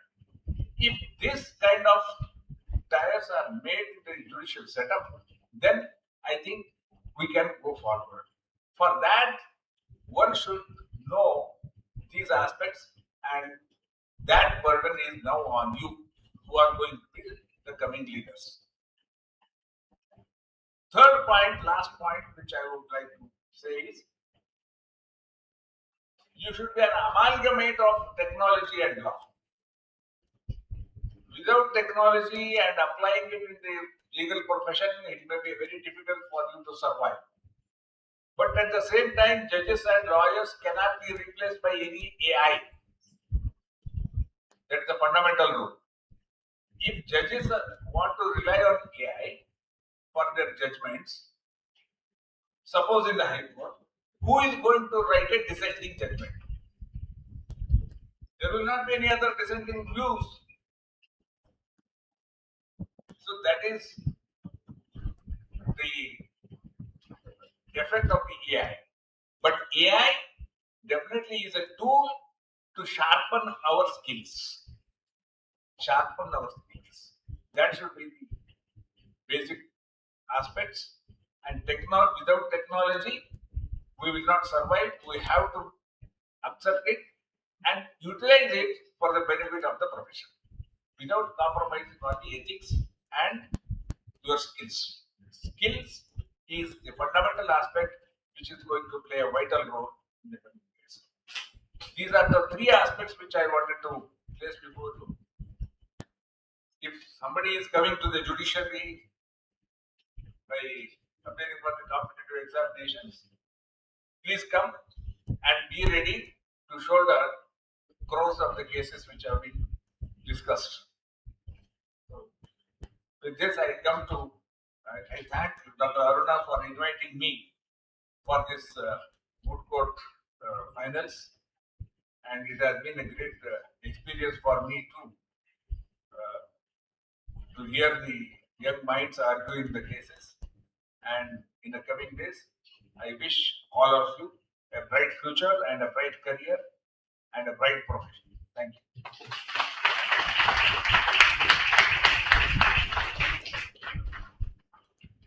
Thank you, sir, for your inspiring address.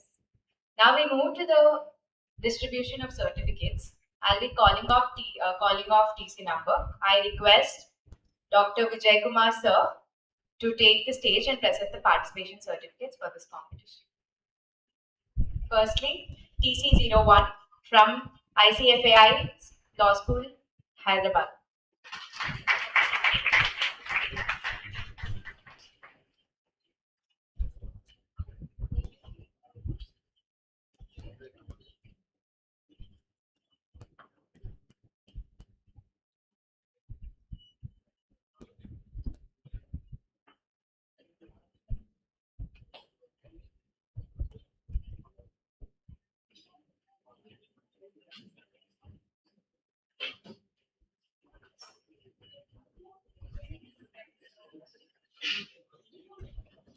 Next, TC02 from BMS College of Law.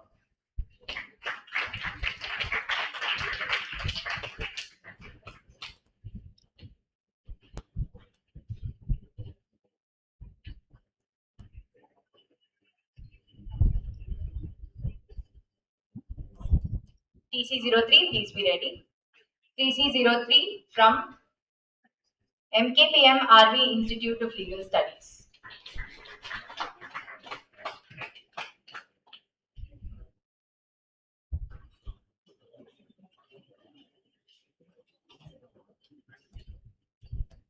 TC04, please be ready.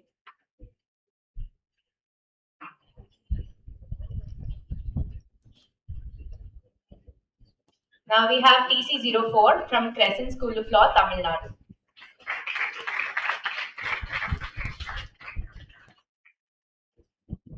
TC05, please be ready.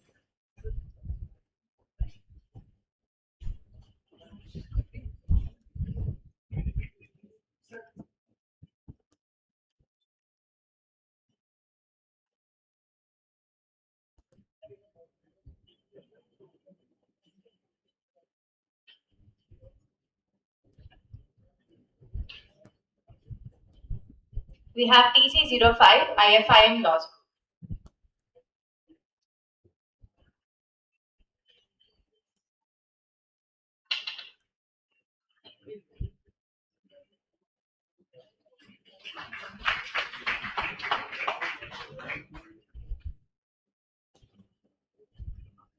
Thank you, sir. Now I request Ashit Mohan sir to take the stage and present the participation certificate. We have TC06, KLE Law College, Bangalore.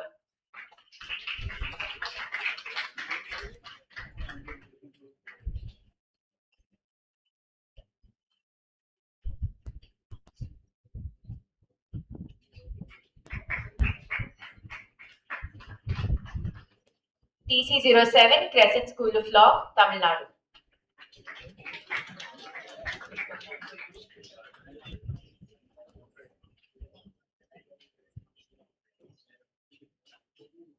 TC08, please be ready.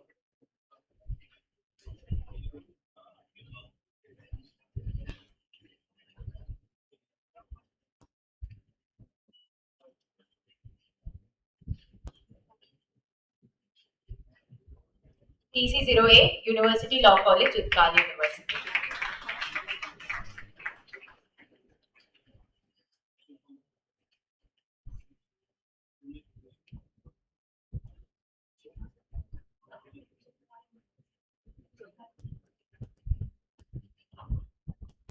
TC09, please be ready.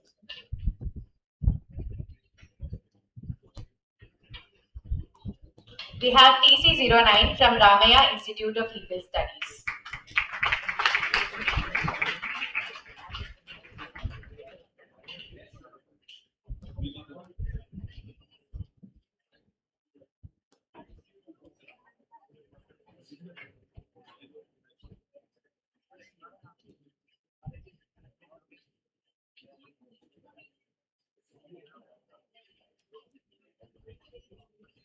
TC10 from Ramaya College of Law.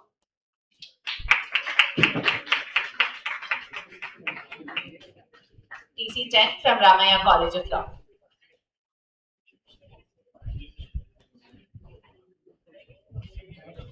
TC11, please be ready.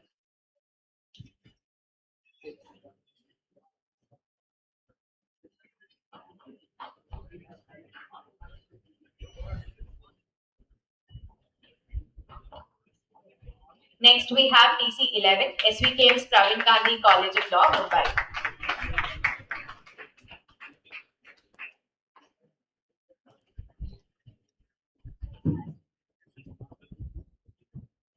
TC12, please be ready.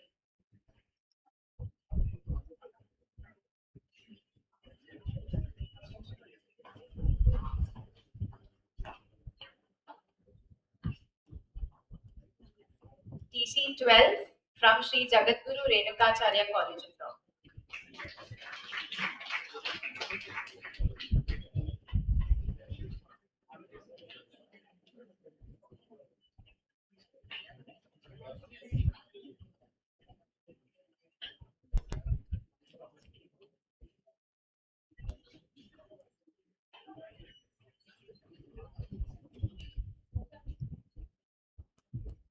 Thank you, sir. Now I call upon Raghavendra sir to take the stage and present the participation certificates.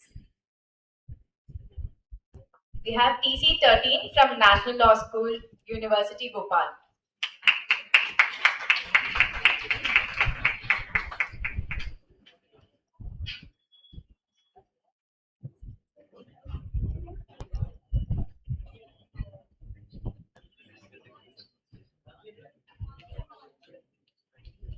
Next, we have TC14, Kristu Jayanti College of Law, Bangalore.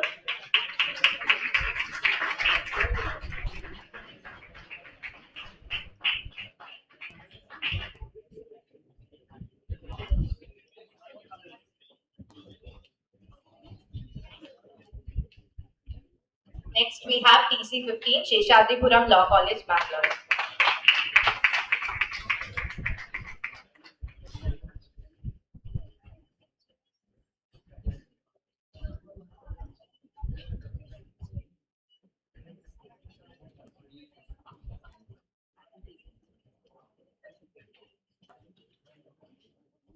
Next, we have TC24, DES Sri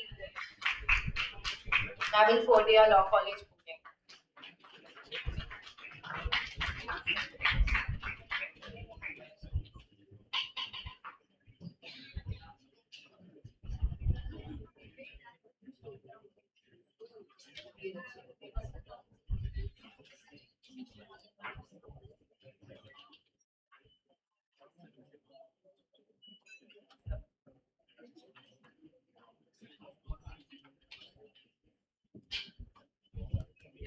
Next, we have TC19, Bharati Vidyapit New Law College, Pune.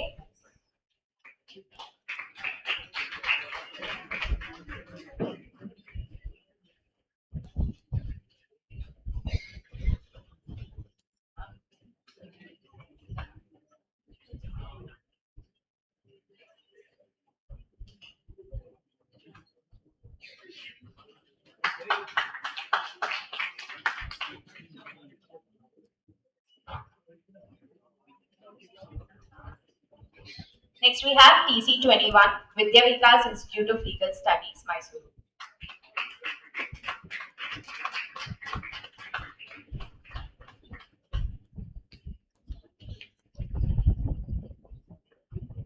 TC22, please be ready.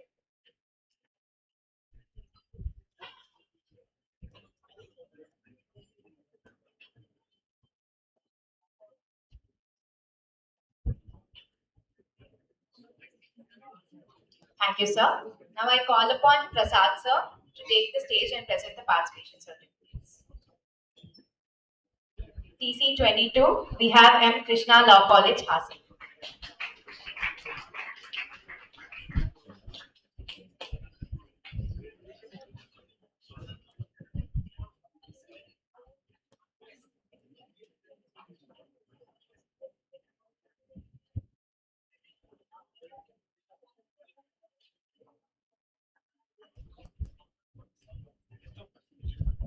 Next, we have TC23 from Al Amin College of Law, Bangalore.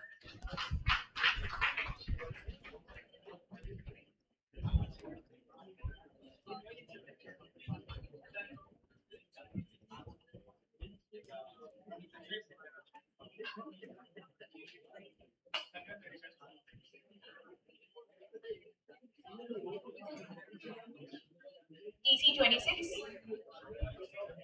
Next, we have TC26 from School of Excellence in Law, the Tamil Nadu Dr. Ambedkar Law University.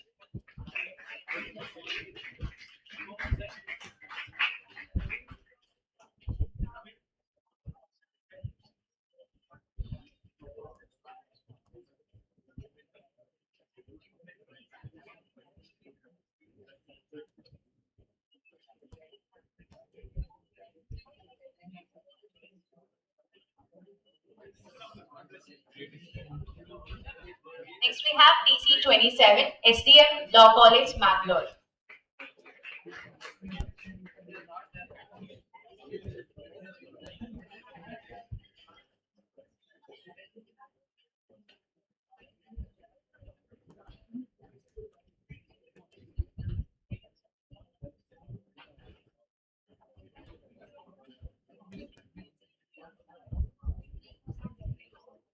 Thank you, sir.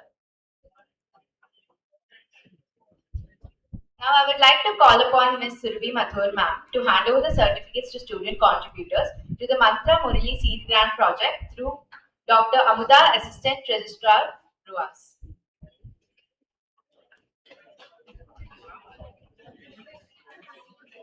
Good evening, everyone. distinguished guests on the panel, faculty members, participants, and dear students.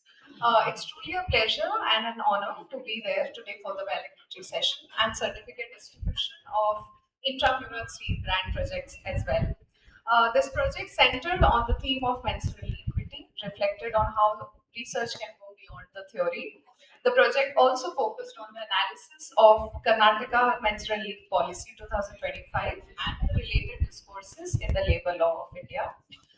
Before we begin with the distribution, I would like to congratulate and appreciate these students of BSc LLB Honours final year for their dedication and teamwork. They have majorly assisted in research work, review of literature, data collection through survey method, and coordination with the relevant stakeholders.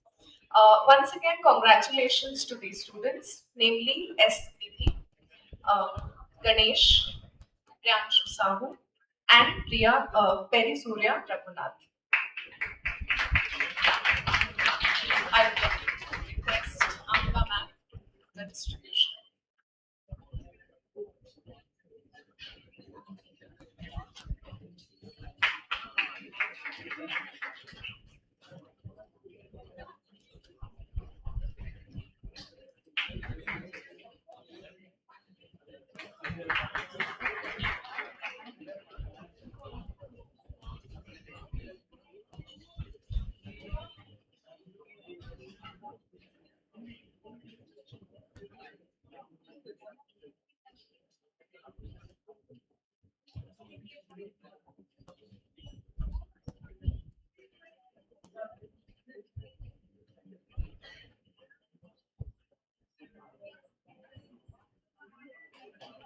Thank you everyone. Have a great day.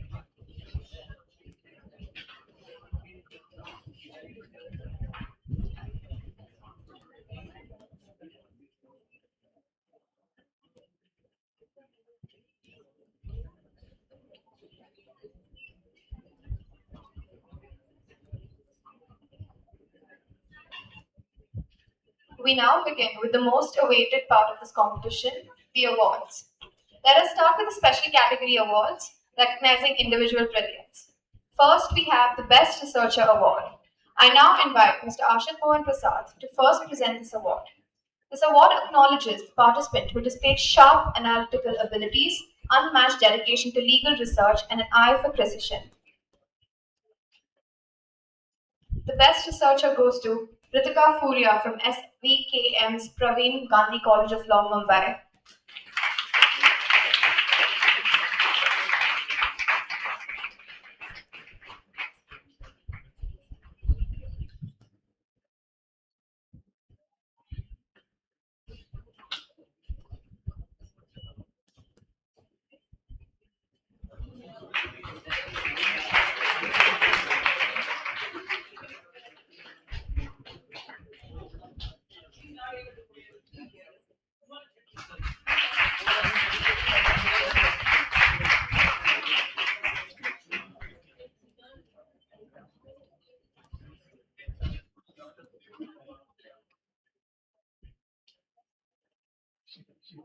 Next, we recognize oratory brilliance with the Best Speaker Award for Petitioner. I now call upon the esteemed dignitary, Dr. Vijay Kumar Sir, to present this award, an award that celebrates the power of persuasion, clarity, and courtroom charisma.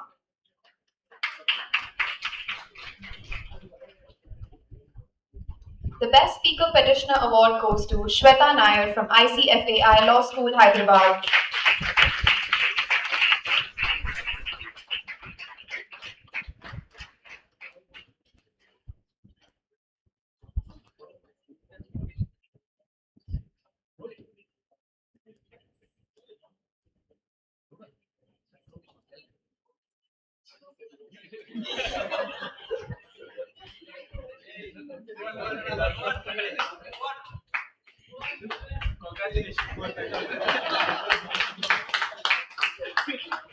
Thank you, sir.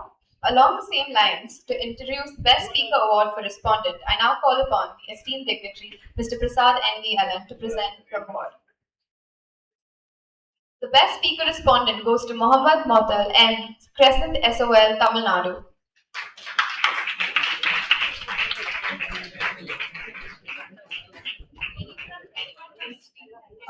If there's a participant from the respective team code, you can come to take the award on his behalf.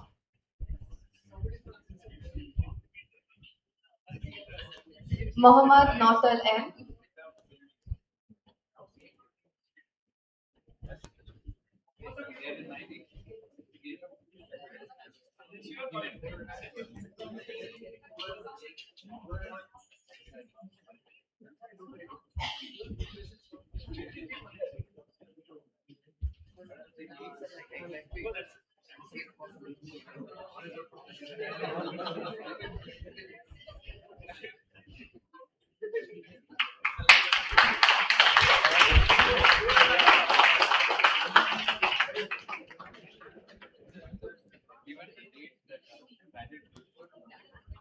Lastly, we have the award for the best memorial. I now call upon Advocate Raghavendra S. Sir to present this award. Congratulations to the team that demonstrated outstanding legal drafting skills and intellectual depth. And the best memorial goes to N.E. Tamil Indian TC 26, School of Excellence in Law, Tamil Nadu Dr. Ambedkar Law University. We request the entire team to come up front to take this award, please.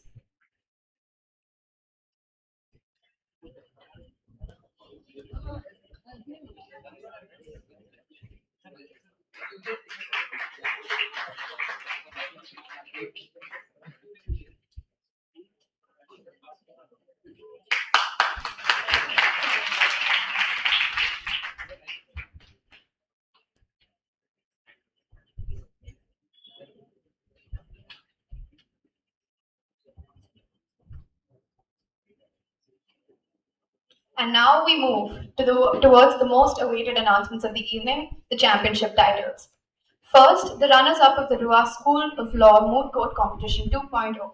I now invite Honorable Justice C.M. Joshi to call upon the runners-up team. This team showed remarkable resilience, exceptional articulation, and put forth brilliant arguments right till the final round.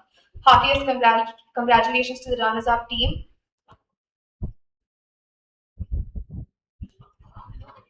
And the team goes to TC 26.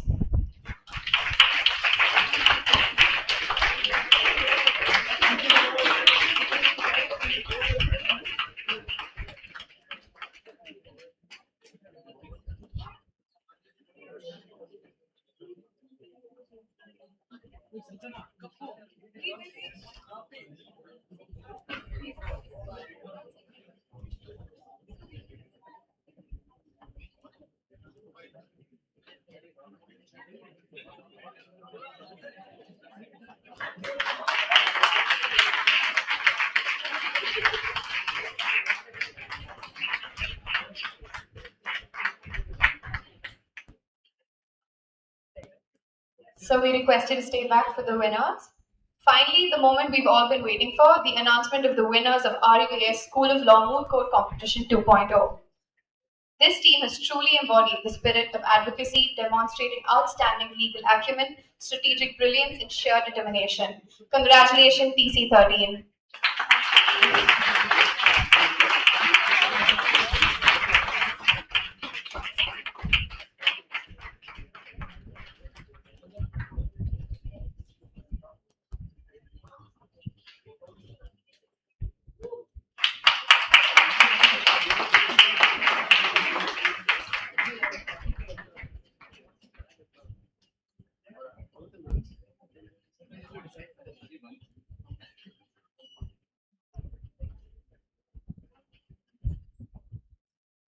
We are proud to crown them as the champions of this prestigious competition. Congratulations to all the winners for leaving a mark of excellence in this event.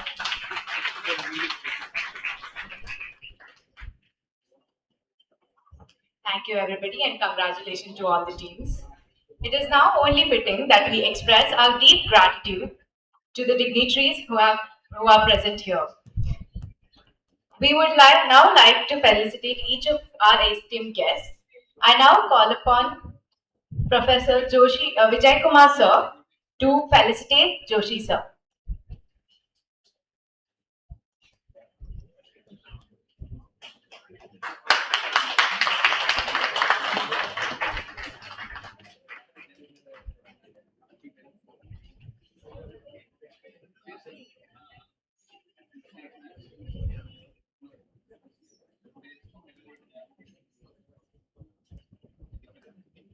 Thank you so much, sir. I now call upon Ashik Mohan Prasad, sir, to felicitate Professor Dr. V. Vijay Kumar, sir.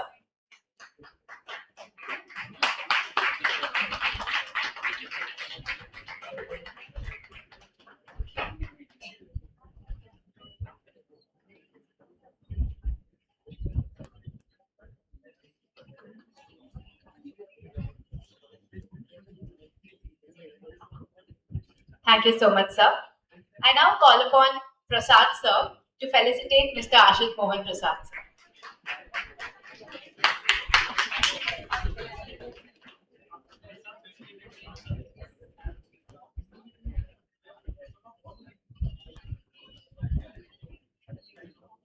Thank you so much, sir. I now call upon Raghavendra, sir, to felicitate. Extremely sorry. And now I call upon Ashik, sir, to felicitate Raghavendra, sir.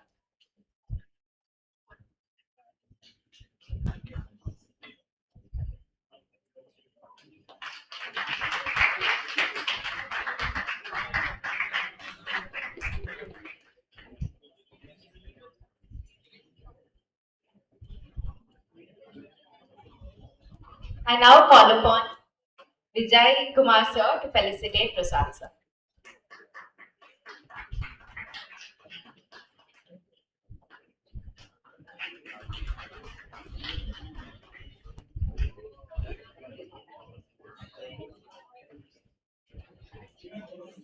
Thank you so much, sir. Thank you.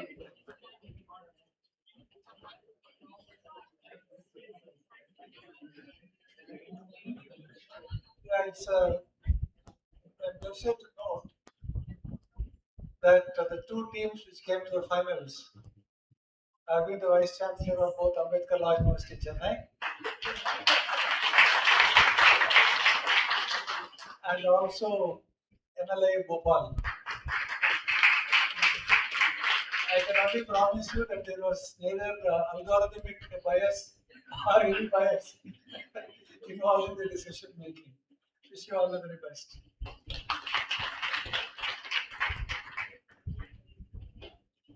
Thank you so much, sir.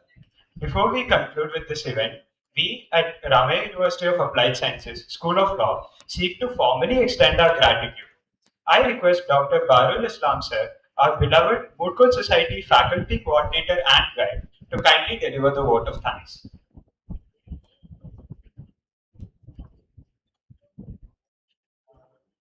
Thank you so much. Good evening, everyone. It's my privilege and honor to propose the vote of thanks on behalf of the School of Law, MS Ramaya University of Applied Sciences, as we conclude the Ruass School of Law Moot Court Competition 2.0 2026. Over the last 3 days, this competition has been a celebration of advocacy, legal research, professionalism, and intellectual excellence.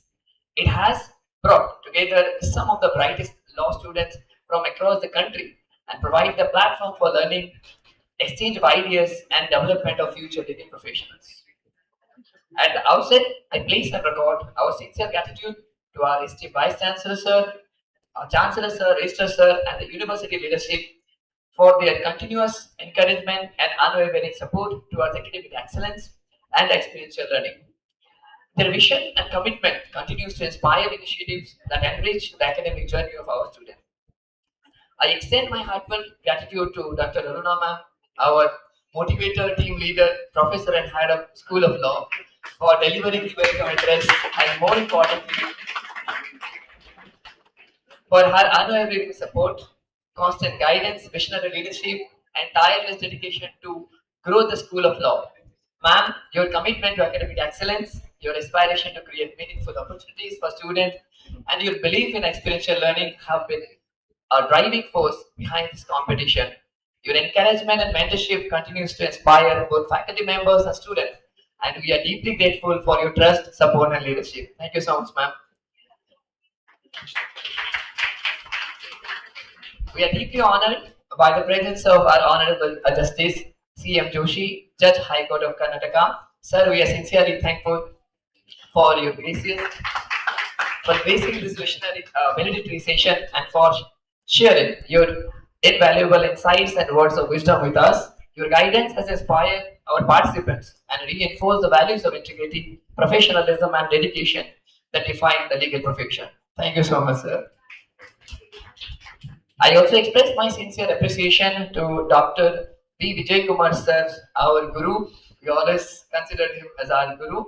For Vice Chancellor, National Law University Bhopal, for his enlightening address and for sharing his vast academic experience and wisdom with our students and participants. Thank you so much, sir. My heartfelt gratitude also goes to Advocate Rakhavendra, sir, Advocate High Court of Karnataka, for his valuable address and continuous support to legal education. I would like to place on record our special appreciation for his contribution in drafting the Moot proposition for this year's competition. We had long chat at a late night for the clarification that consulting with that your addressing your queries and all these things. Thank you so much, sir. Thank you. I further extend my sincere thanks. Thanks to Mr. Ashit Mohan Prasad, sir, retired IPS, Professor of Practice, School of Law, Ruass, for his continuous encouragement, for sharing his rich professional experience and perspectives with our students. Sir, not only delivering the lectures during the class session, even outside the class sessions, sir, always motivating us for our extracurricular activities. Thank you so much, sir. I would also like to thank Mr. Prashad, sir, among 47 judges. I would like to place on record the most encouraging and most energetic and most refreshed person I have met during the last 3 days. Sir was being with us this morning, though, sir, we have invited sir for the final round, but this morning with super enthusiasm till now, the most active person. Thank you so much, sir, for being with us. I'd like to express my sincere gratitude to Professor Indira Ma'am, our Provost, the School of Law and Social Science and Allied Faculties, for her precious presence. Because of some emergency, Ma'am has left. So Ma'am has supported from the day one when you have decided the first date, and because of some reason we have changed, Ma'am was continuously supporting us and encouraging us how the things going on. Every time she was inquiring that everything is fine or not, is there any support is required or not. Thank you so much, ma'am.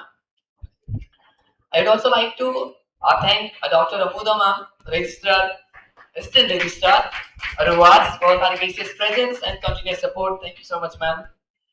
A special note of gratitude is due to our Sri Gurucharan sir, retired IAS Director, School of Law, Social Sciences and Social Sciences. Although he could not be present with us today, his vision, encouragement and unwavering support have played a significant role in strengthening the School of Law, fostering a culture of excellence. We remaining deeply grateful for his guidance and the mentorship. I would also like to place on record our sincere appreciation to all the 47 judges who dedicated their valuable time and expertise throughout the preliminary rounds, quarterfinal, semi-final, final rounds of this competition.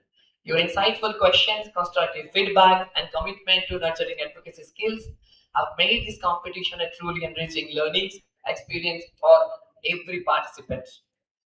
To all the participating team, I extend my heartfelt congratulations and appreciations.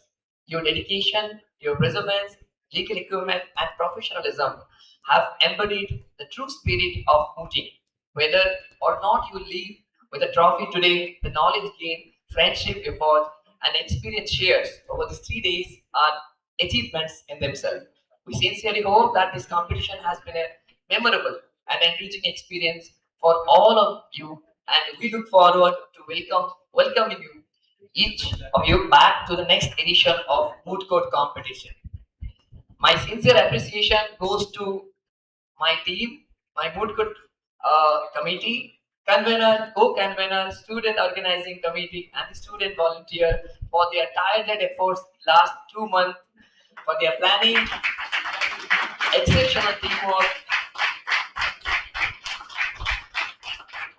month of preparation, coordination, and dedication have culminated in the successful conduct of this competition, and this achievement belongs to each of you.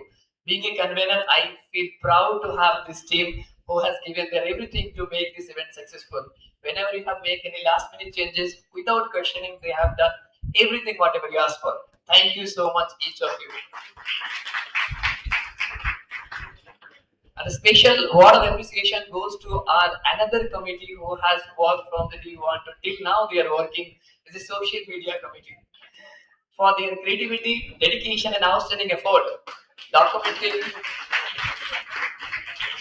promoting and showcasing this competition throughout the last 3 days, your work ensures that the achievements, memories and spirit of this event reach a wider audience. Lifetime, every day we are finishing the event.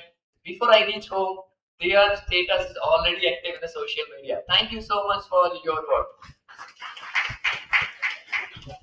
I would also like to express my heartfelt gratitude to Pushpa ma'am and the administrative team for their constant support, patience, and invaluable assistance throughout the planning and execution of this competition, from the earliest stage of the preparation to the successful completion of this event.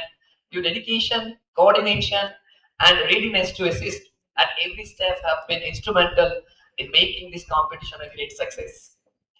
I further extend to my gratitude to all our faculty members who is the, I call it as an RCC pillar of this event, for their encouragement, guidance and unwavering support throughout the competition. Thank you so much each and every faculty member. I'm really thankful for your effort. I also sincerely thank our librarian and library staff for facilitating access to the research and resources and supporting the academic objective of this competition. My appreciation goes to our IT team, especially Ravi sir, for their excellent technical support and seamless management, for audiovisual arrangement, recording facilities, and live streaming service throughout the event. Thank you so much, sir. I'm equally grateful to our administrative and office staff for their dedicated effort in handling registration, logistics, documentation, hospitality, and numerous responsibilities associated with organizing an event of this scale. Thank you so much. I would also like to acknowledge with gratitude our facility and support staff who has done an excellent job for arranging each and every courtroom, cleaning the courtroom, and arranging the Moot courtroom the way we want, whenever we want. Whose hard work behind the scene ensures that all arrangements were maintained smoothly throughout the competition. Thank you each and everyone, though they are not present here, but we are really grateful to them. And a very special person is our Arun Kaya security guard for his constant support, cooperation and dedication throughout the 3 days.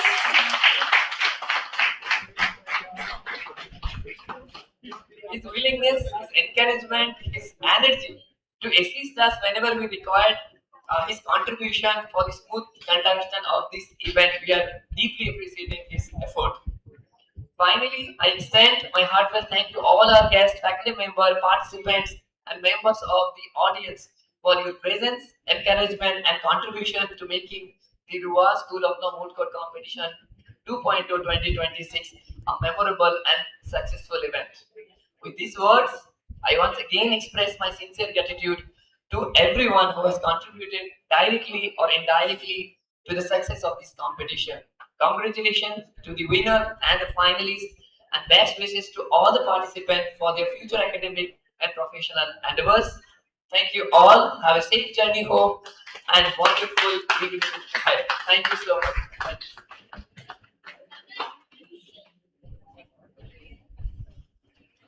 Audience, please remain seated for 2 minutes. We will move to a ceremonial closure followed by the national anthem. Last but by no means least, this event cannot be concluded without a heartfelt thank you to all our brilliant participants. Your dedication, spirit of learning, and competitive enthusiasm have truly made this competition a grand success. You are the lifeblood of this event, and we hope this experience has not only sharpened your skills but also ignited a deeper passion for the practice of law. I now invite Honorable Justice C.M. Joshi sir to formally close this event.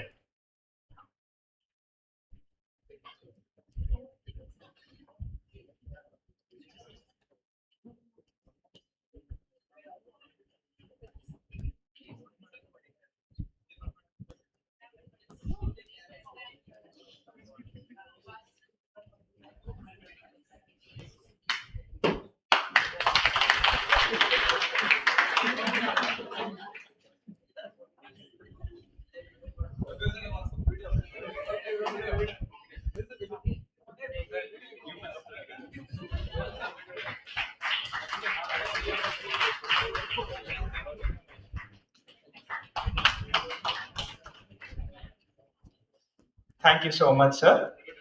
Everybody, please rise in your places for the national anthem.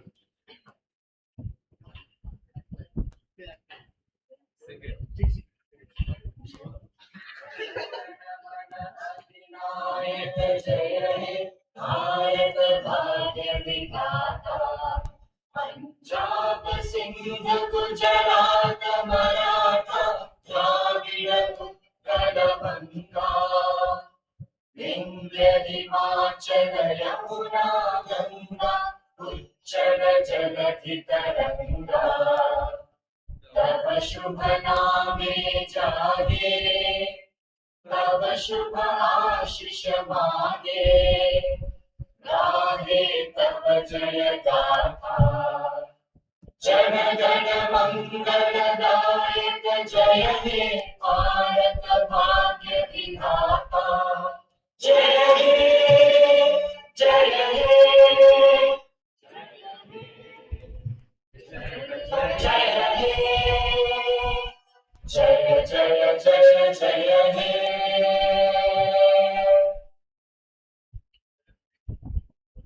We wish each and every one of you a great success in your future endeavors and hope to see you all participate in the third edition next year. Thank you and have a